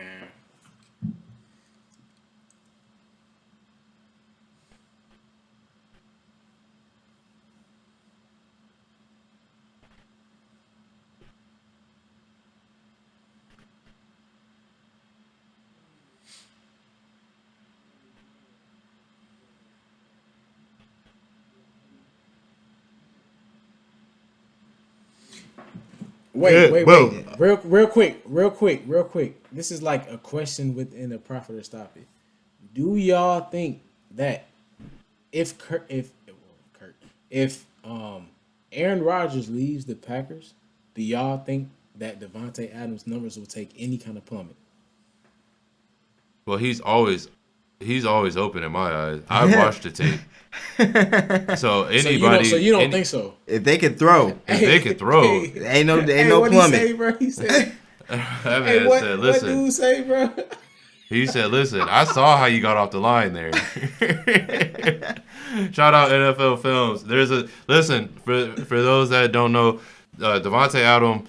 He has a video on YouTube, and it's with NFL Films, and you can really see how that man has perfected his craft. Devontae Adams is legit. Unless they roll coverage completely his way, he's always open. So you feel like him not having Aaron Rodgers would make no difference to his stats, really? Not too much. I mean, it's gonna take a hit, but I don't think it ain't gonna be like astronomical. I say from 1,500 to like 1,300. Right, that's 50 yards, less than 50 yards a game. Okay. And like you think about it, like he'll still be number one. Right, like he's still, bro. It's not. It'd be one thing he was relying on speed or these other. He's always open.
Yeah. Aaron Rodgers is definitely the best quarterback to ever win one Super Bowl. Let Prophet stop it, No bro. lie. He already Bro, said I it. said it was Oh, you said You the only one, bro. You the only Man. one trying to be the only one in this one, Stop Brody. it, bro. Stop it. Yeah. Y'all gotta stop it. Nah, you do. That man got a whole nother. He got a whole nother All NFL player on his other side, along with Dalvin Cook in the backfield. Quit playing, bro. We like Justin Jefferson over here, though. Look, he pouring up again. See, he better. You should. Prophet, That whole stop take, it. that whole take was based off of stock the bottle. Or stock the bar, rather. Prophet, stop it. The Jaguars, the best rookie team in the league.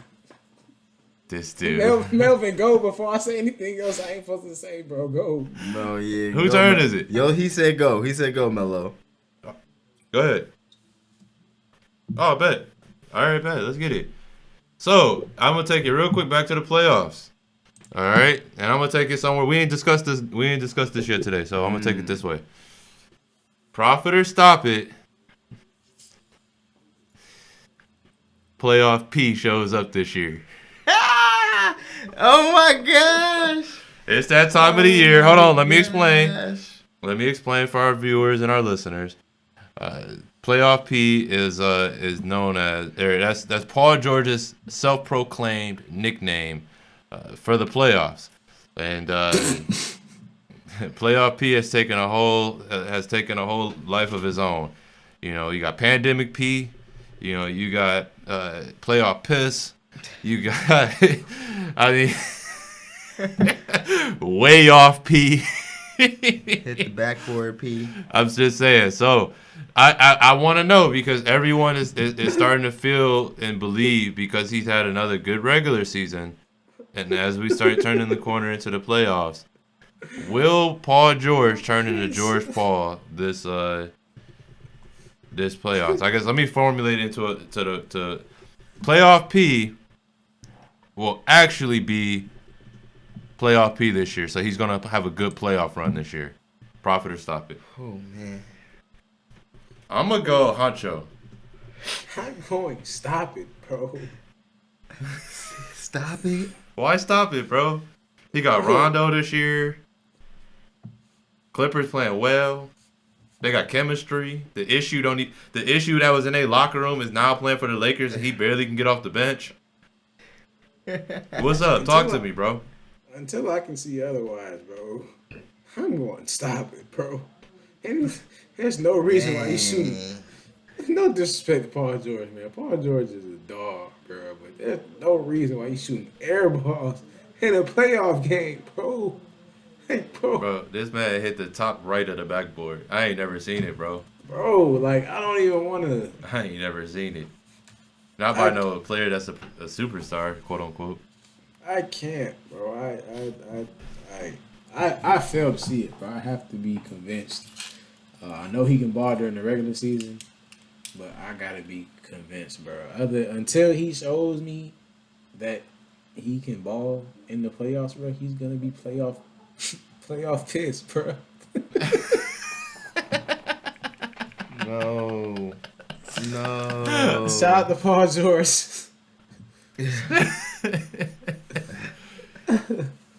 Yeah, bro, man. stop it, bro. I'm gonna go stop it. Lamp, what you got? Oh man, you talking about me?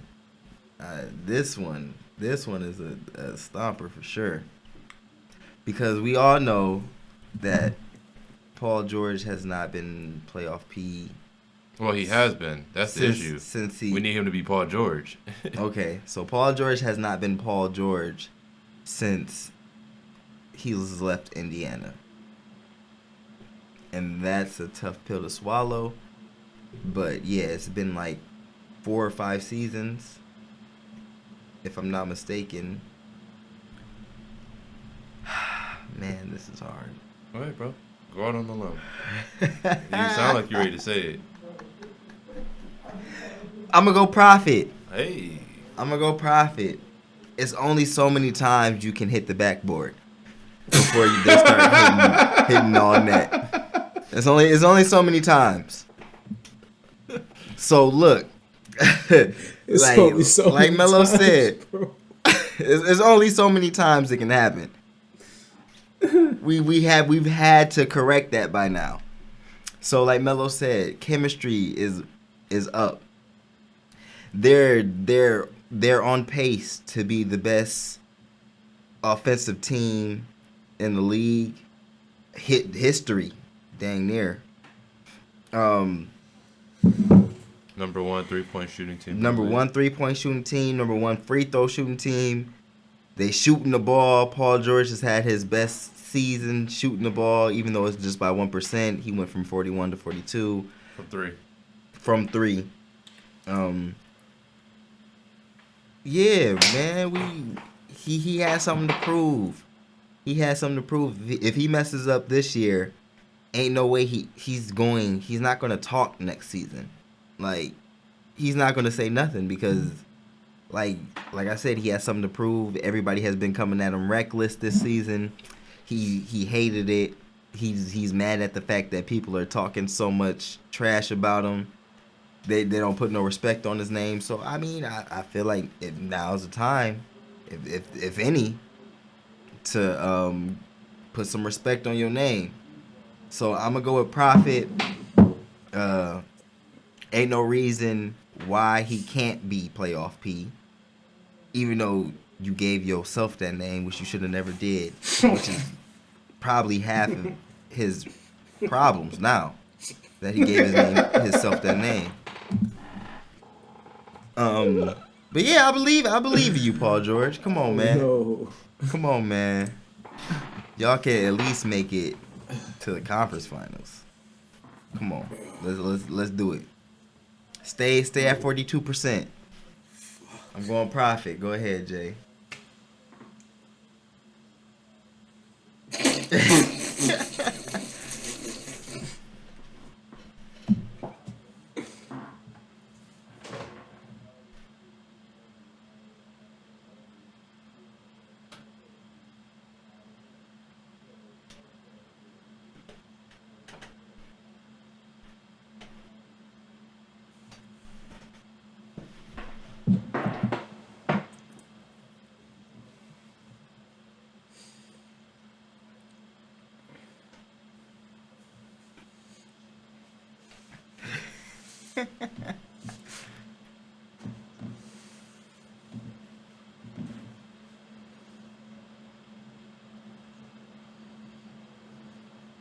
It is.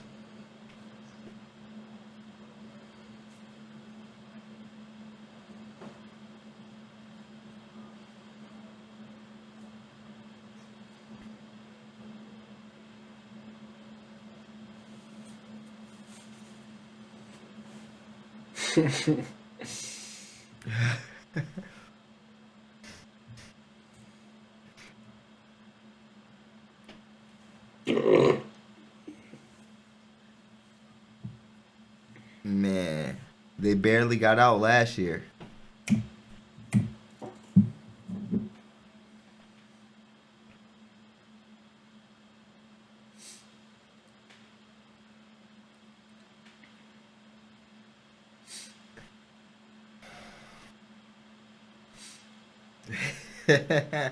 I'm waiting. Golly. And you know the crazy part is I actually really enjoy George Paul's game.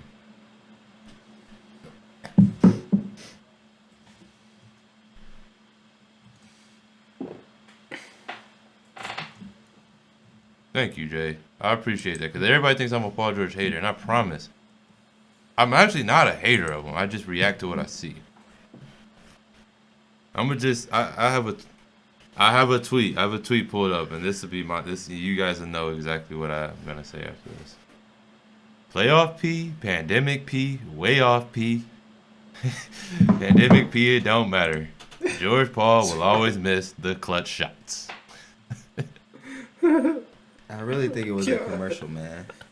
I really think it was that commercial. Bro, he's gonna cancel our show, bro. But I really think it was Gatorade. It was Gatorade. Yo, you gotta look up how someone fixed the commercial because in the Gatorade commercial he hit the game winner shot. So someone put in his real game-winning highlights on top of that shit. Oh my gosh, bro. That's the funniest thing ever, bro. But listen, on the real.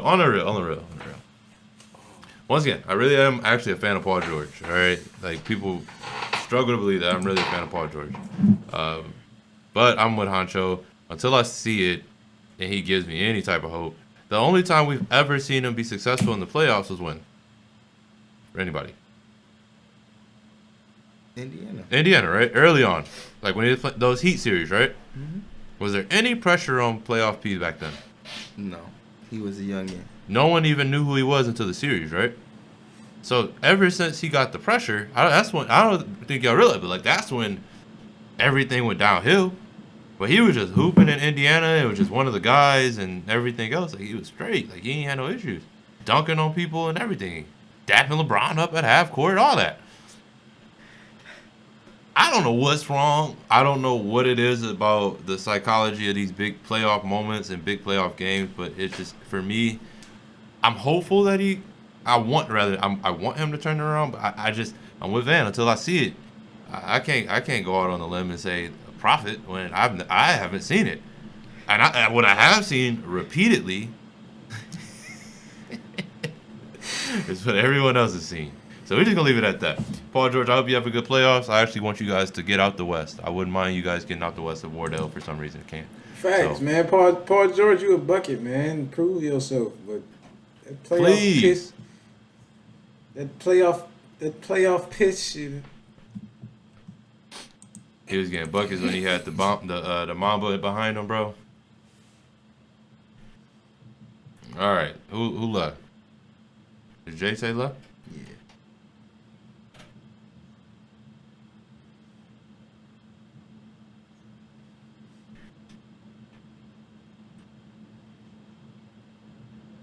Oh, yes.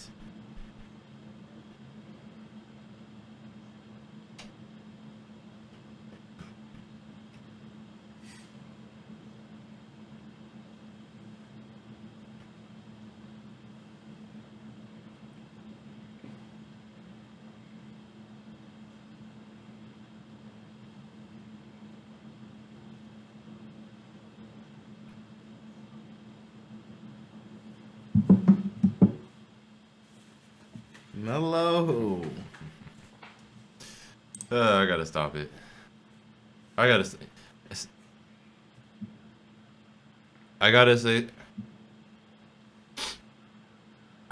say stop it. I just believe that the production hasn't always equated to wins, and that's my issue, right? If the question was posed top 5 productive point guards, right, that's a whole nother debate. I mean, to go top 5 point guards all the time, I mean, you got to be, you got to do, your stats got to have more impact than some of these triple doubles have had, right? And once again, I'm not diminishing the triple double. I'm just talking about the impact on the game hasn't always had the same impact. Top 5 point guards. Let's go 5. I'll put Stockton at 5. I want to put Stockton in there. All-time assist leader. He, probably would have had a championship if it wasn't for Michael Jordan. I'll definitely put Stockton in there just to pay respect to a dude that really, played the position at a high level. Number 4. I'll go the Big O. I'll go to Big O. Shout out. I'll give him that respect. I'll go with the Big O. Number 3, Isaiah Thomas.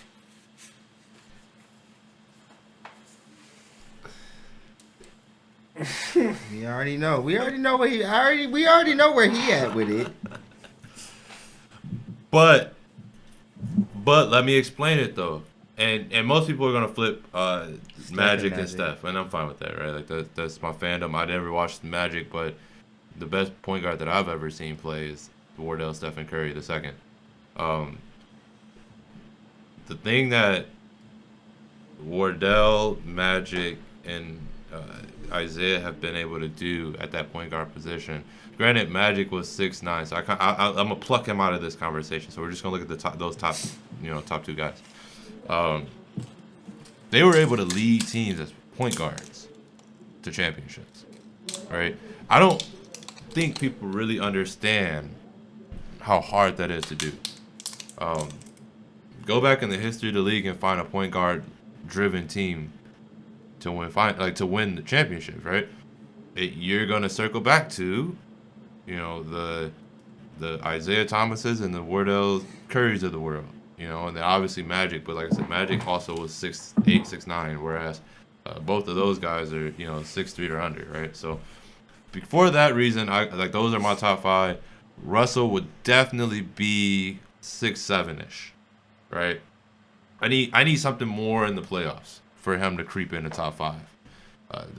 We're once again we're splitting hairs when you start talking top 5 at a position, but all of those guys have had more playoff success, in my opinion, than Russell Westbrook has, which is why he has to be on the outside. But like I said, he's right on the cusp. Let him make a nice playoff run, a couple playoff run, even get a team to a position where they shouldn't have been. And I'm like, okay, I'm with you. You can, your production matches it. I'm good. But right now, he's right on the outside looking in. And that's still, that's top 6, top 7 all time, right? Like, it's not a slight, but that's just where I'm at with it right now. You want to go? Yes, I do. Pass it to me, sir. Oh, all right. You go for it, buddy. All right. Y'all hilarious, bro. I'm definitely going profit. Based off what Melo is saying, his production hasn't matched what he thought it should have been. I'm gonna bring up this as one example, and then I'm gonna go into Russell. James Harden has not had very good playoff success, and when he did, he had Chris Paul with him. But that doesn't stop us from saying James Harden isn't one of the top shooting guards of all time.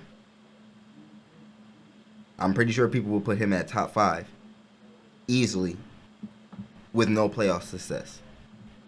So what people don't understand and what people fail to realize is that on whatever team Russell has been on, when he's gotten a triple-double, that team, he's won 75% of the games he's had a triple-double in. So that production has definitely made an impact, if you ask me. Right. That's regular season. I'm talking about playoffs. But I just explained. Nobody says that about James Harden. He's had very little playoff success, and he's still regarded as one of the top 5 shooting guards of all time. I think the shooting guard position, and we've discussed this on camera before. They do have less. I think the shooting guard position is a lot more watered down than the point guard position is all time, which is maybe the reason that James can sneak in there. That's my only combat for that. You have a great point. My only combat is we've discussed that. We were like, dang, who else is there at the shooting guard? At the all-time level. And it's just like, after you get past the first couple, and then it's like, alrighty, now where's the rest of them? I understand, but I'm still going to for the same reason that people put James Harden into that category, I'm going to elevate Russell, because there's no point guard that can do what he's done. Just like there's no point guard that can do what Steph does, there's no point guard that can do what Isaiah has done. There's no point guard that can do what Magic has done, especially like as a rookie coming into the league. But there's definitely no point guard that has come before him and that might come after him. The only person you can compare to Russ is the Big O. But as we've seen, Russell has eclipsed that. And for those people who do put down the triple-double, the only reason Russell can do what he does, and that's the thing, these triple-doubles are not. They're not Draymond. They're not Draymond triple-doubles where you get 10 or Jason. I don't know why my mind's going blank.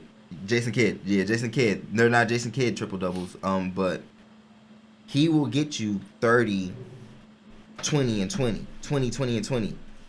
Like, as somebody who plays below the rim.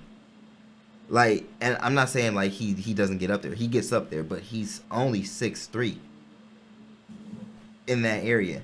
And he's making sure, and this is to go against like Also, Russell when he came in as a rookie. And that's another thing. Where are you located? He reminds me of Jimmy Butler. When he came into the league, Also, I think he averaged like and then I'll come to probably you. Where are you located? 14 to 16 points, if that. So he wasn't always the most talented point guard. He couldn't shoot. He's never been able to shoot. So for him to be able to average 23 points in his career and also average a triple-double over the last 4 seasons, well, I mean, 4 out of the last 5 seasons, for him to be able to do that as someone who can't shoot and cannot shoot free throws right now, like, come on now. Like, why aren't we celebrating somebody who can do all of these things despite them having some lack of shooting? Like, all these other point guards can shoot. So when it comes to top 5, I feel like Russ should definitely be in the top 5. His production, it outmatches anybody in the league. And like I said, he's besides the playoffs, he wins 75% of his games because of the triple double. Like that 2015-2016 year, they weren't winning unless he got a triple double. And even in the playoffs, Russell's going to give you everything he has. The only thing that you can say about Russ in the playoffs is that he might make some poor decisions sometimes. Like, for instance, against the Pacers, they definitely could have won that historic triple-double game he did have, but he decided to pull a 3 instead of try to take it in and at least get fouled and make one of your free throws, and then y'all go to overtime and y'all have a better chance to win. That's the only thing anybody can ever take from Russ is that sometimes his decision making can be poor. Other than that, come on, man. Come on. That's top 5. What do you mean? The only thing, he can't shoot and he has bad decision making as a point guard. Okay, but do you see what he still has done? Mind you, nitpicking, right? Like that's when you at top 5, like we have to nitpick, unfortunately. But I understand nitpicking, but you put Oscar and Stockton, correct?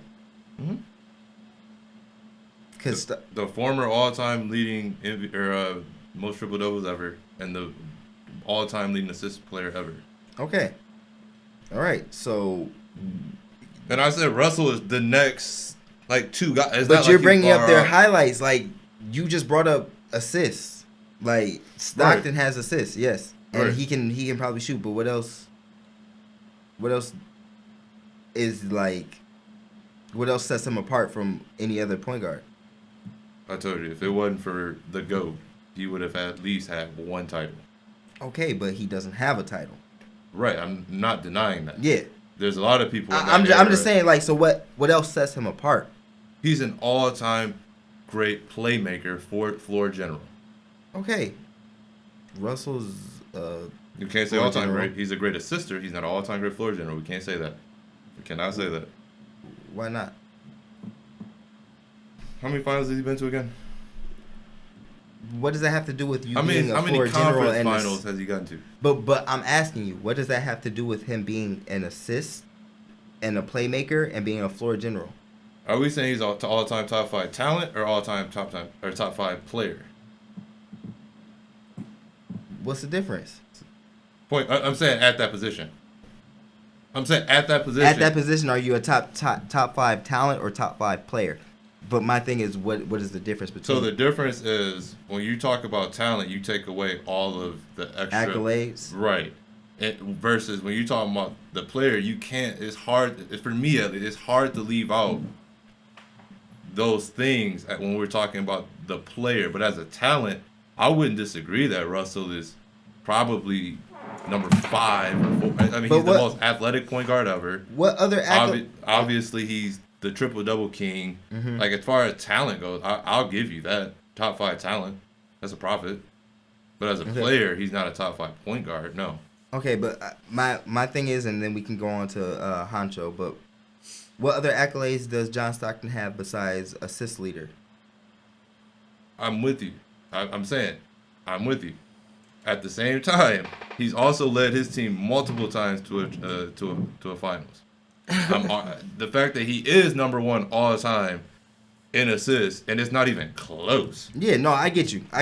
Right? Like, that, to me, that, like, as a player, like, he, and once again, I'm not saying that Stockton is just the greatest point guard ever, but as far as like I said, as talent-wise, if we're talking talent, I would go Russ. But if we're talking as the complete player, then I got it.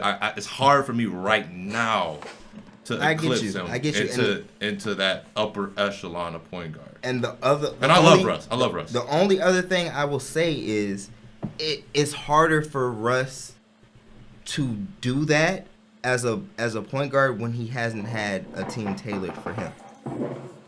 He has never had a team tailored for him. He has always been someone who's been added on to a team, and now because when he was the first guy, his team was trash. And I understand what you're saying. So, but being in the playoffs, like a point guard who has not had a team tailored to them to have them be successful, that's a different story. If you see what I'm saying. So, like, Magic had Kareem.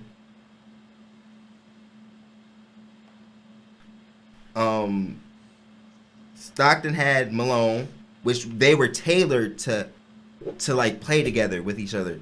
KD and Russell they butted heads more than help each other or like. But why is that? Because KD looked really great everywhere else. But KD would say himself he couldn't shoot. And also the Thunder didn't have no shooters besides KD and Harden before Harden left. So like I feel like their situation was different from like some of these other point guard situations, if you get what I'm saying. And then after that, Russell has been on somebody else's team and trying to fit in ever since. But like if Russell had something like Giannis has had, I feel like it could be a different story. But that's all what ifs and stuff. But if you don't have anything else to say, I'm going to definitely give it up to Van. I'm going to keep mine short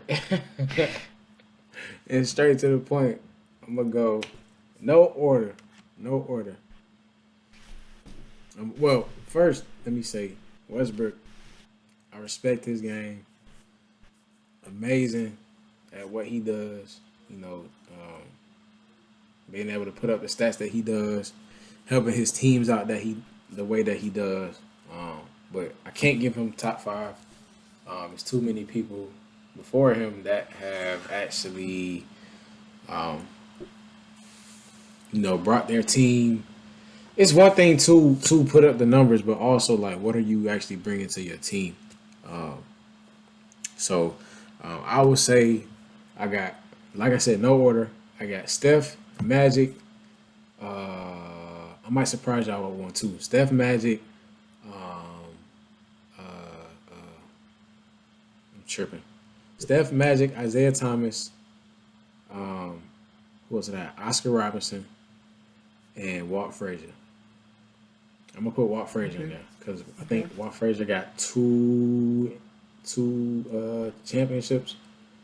I think his stat line is a little better than John Stockton's, if I'm not mistaken. He has those accolades to go with it, backs his career up. So I'm gonna put him in there also. But Westbrook is definitely he's kind of like Melo said. I say he's on the outside looking in. He's right there.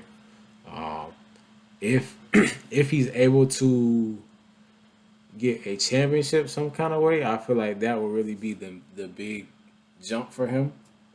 And that will definitely go hand in hand with what he's doing now as far as his stat line and everything, the numbers he's putting up. I feel like that will be the big kicker for him to really give him that push with his career. So I wouldn't put him up there yet, but I'll say he's definitely right there. I'll say top 10 though for sure. Top 10 for sure.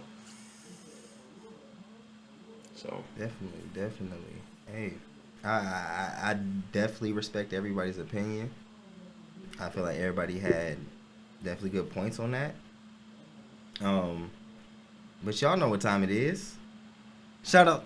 Hold on, Jay got to. Oh, my bad. Jay still got to go. He introduced it. Yeah, go ahead. My bad. I'm tripping.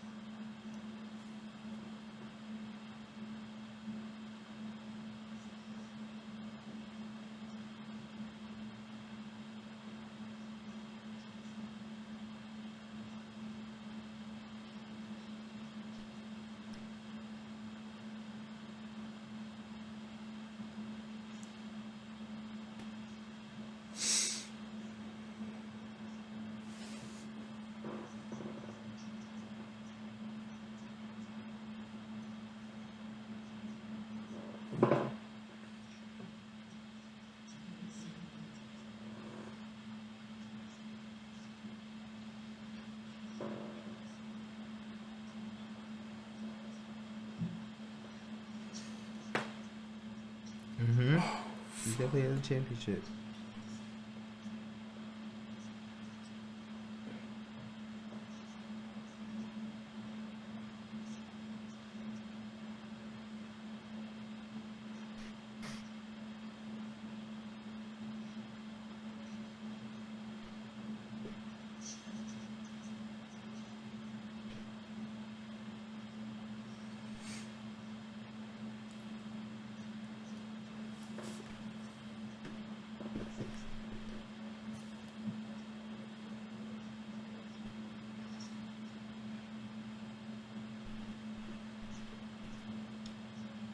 Wait, I just want to ask before you, because just to back up off that, Russell only averaged, he only had 2 assists in his first 6 seasons.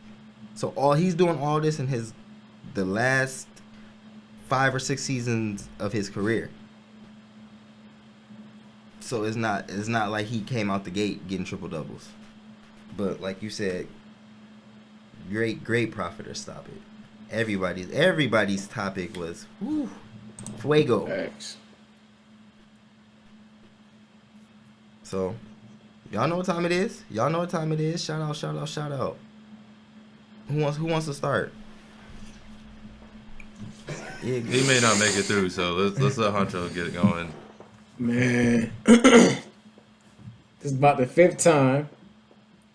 But shout out to Stop the Bar. They got some good quality drink over there, man. If you're looking to have a good time, man, make sure you tap in with them. Like I said, black owned, made in Michigan. Well packaged product. So make sure y'all tap in with them, man. They got some good product over there. Also, shout out to Flyyr Pop. Shout out to Remy. Shout out to Flyyr Gaming. Make sure y'all tap in if y'all game. Make sure y'all get with them. Shout out to all the boys on here. Melo, Lamp, Jay. Shout out to y'all doing y'all thing. Shout out to everyone tuned in, tapping in.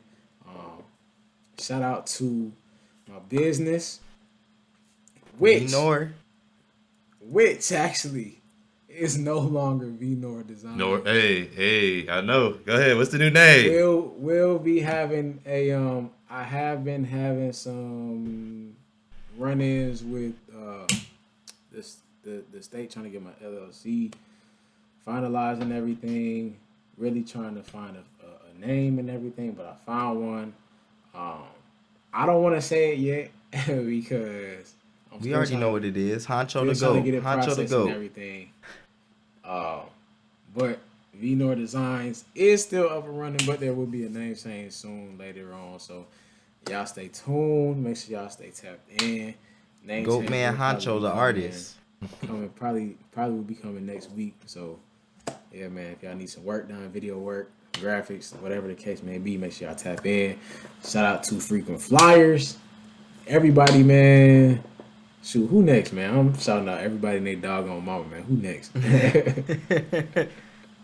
Spoiler got, alert. man? Spoiler alert. The name is gonna be Goat Man Huncho. No. Definitely not. I can't say what the name's gonna be if that's the case. I can't say it. Nah, bro. You the goat. Sacred show. Bro, but chill. But y'all know I love to shout y'all out, especially shout out all the viewers, especially if you made it this far. Nothing but love. We do this for y'all. Shout out the guys. Shout out Flyyr Pop. This ain't possible without y'all either. Y'all know I love to shout out Aaliyah Cherry. Get them headshots. Man, get y'all headshots, man. How did I forget the real GOAT, bro? The photographer y'all won't. Get them headshots. Shout out Jay, man. Like I said, he got stuff in the lineup. It's coming.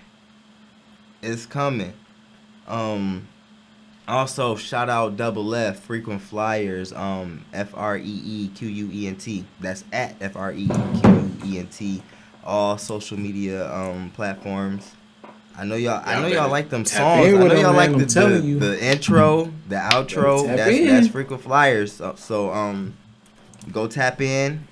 Those songs are definitely on all streaming platforms. If you want to listen to them, like outside of tuning in to what we got going on, that's Frequent Flyers, 2 E's, FREEQUENT on all platforms. Go check that out.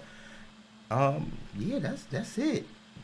And we also got merch. We also got merch coming. So send us a DM, email at Frequent Flyers. And we definitely get y'all some shirts. My boys getting some shirts next. Y'all see. And also, Frequent Flyer Gaming has merch coming. So, I mean, not Frequent Flyer Gaming, but Flyyr Pop Gaming has merch coming. So, yeah, be on the lookout for that, too. But, go ahead, Melo. Hey, shout out to Aaliyah Cherry Photography. You already know what it is. Shout out Huncho. You already know price going up. You already know. Shout out D-Lamp and the Frequent Flyers. Shout out Jay. I already told y'all, investor up there. Go ahead. I can't wait to roll out and show what's on up his sleeve, what he got coming for y'all. You already know. Shout out Flyyr Pop. You already know. Shout out Remy. Shout out Remy the God. You know what I mean? Shout out Flyyr Gaming. You know what I mean? That's all I got. Jay-Tay.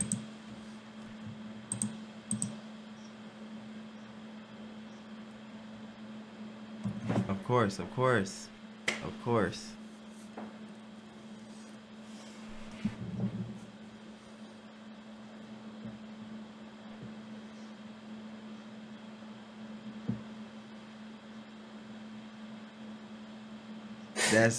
That's Huncho the GOAT Designs.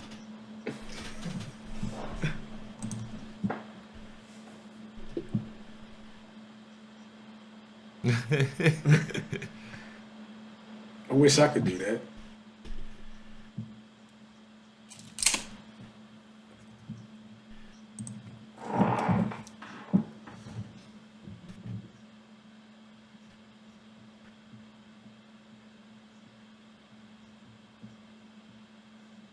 For sure.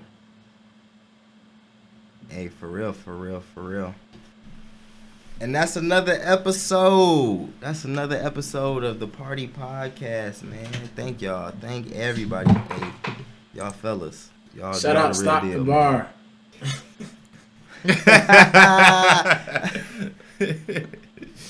Hey, party out. And we on that Yes, note, sir. we out.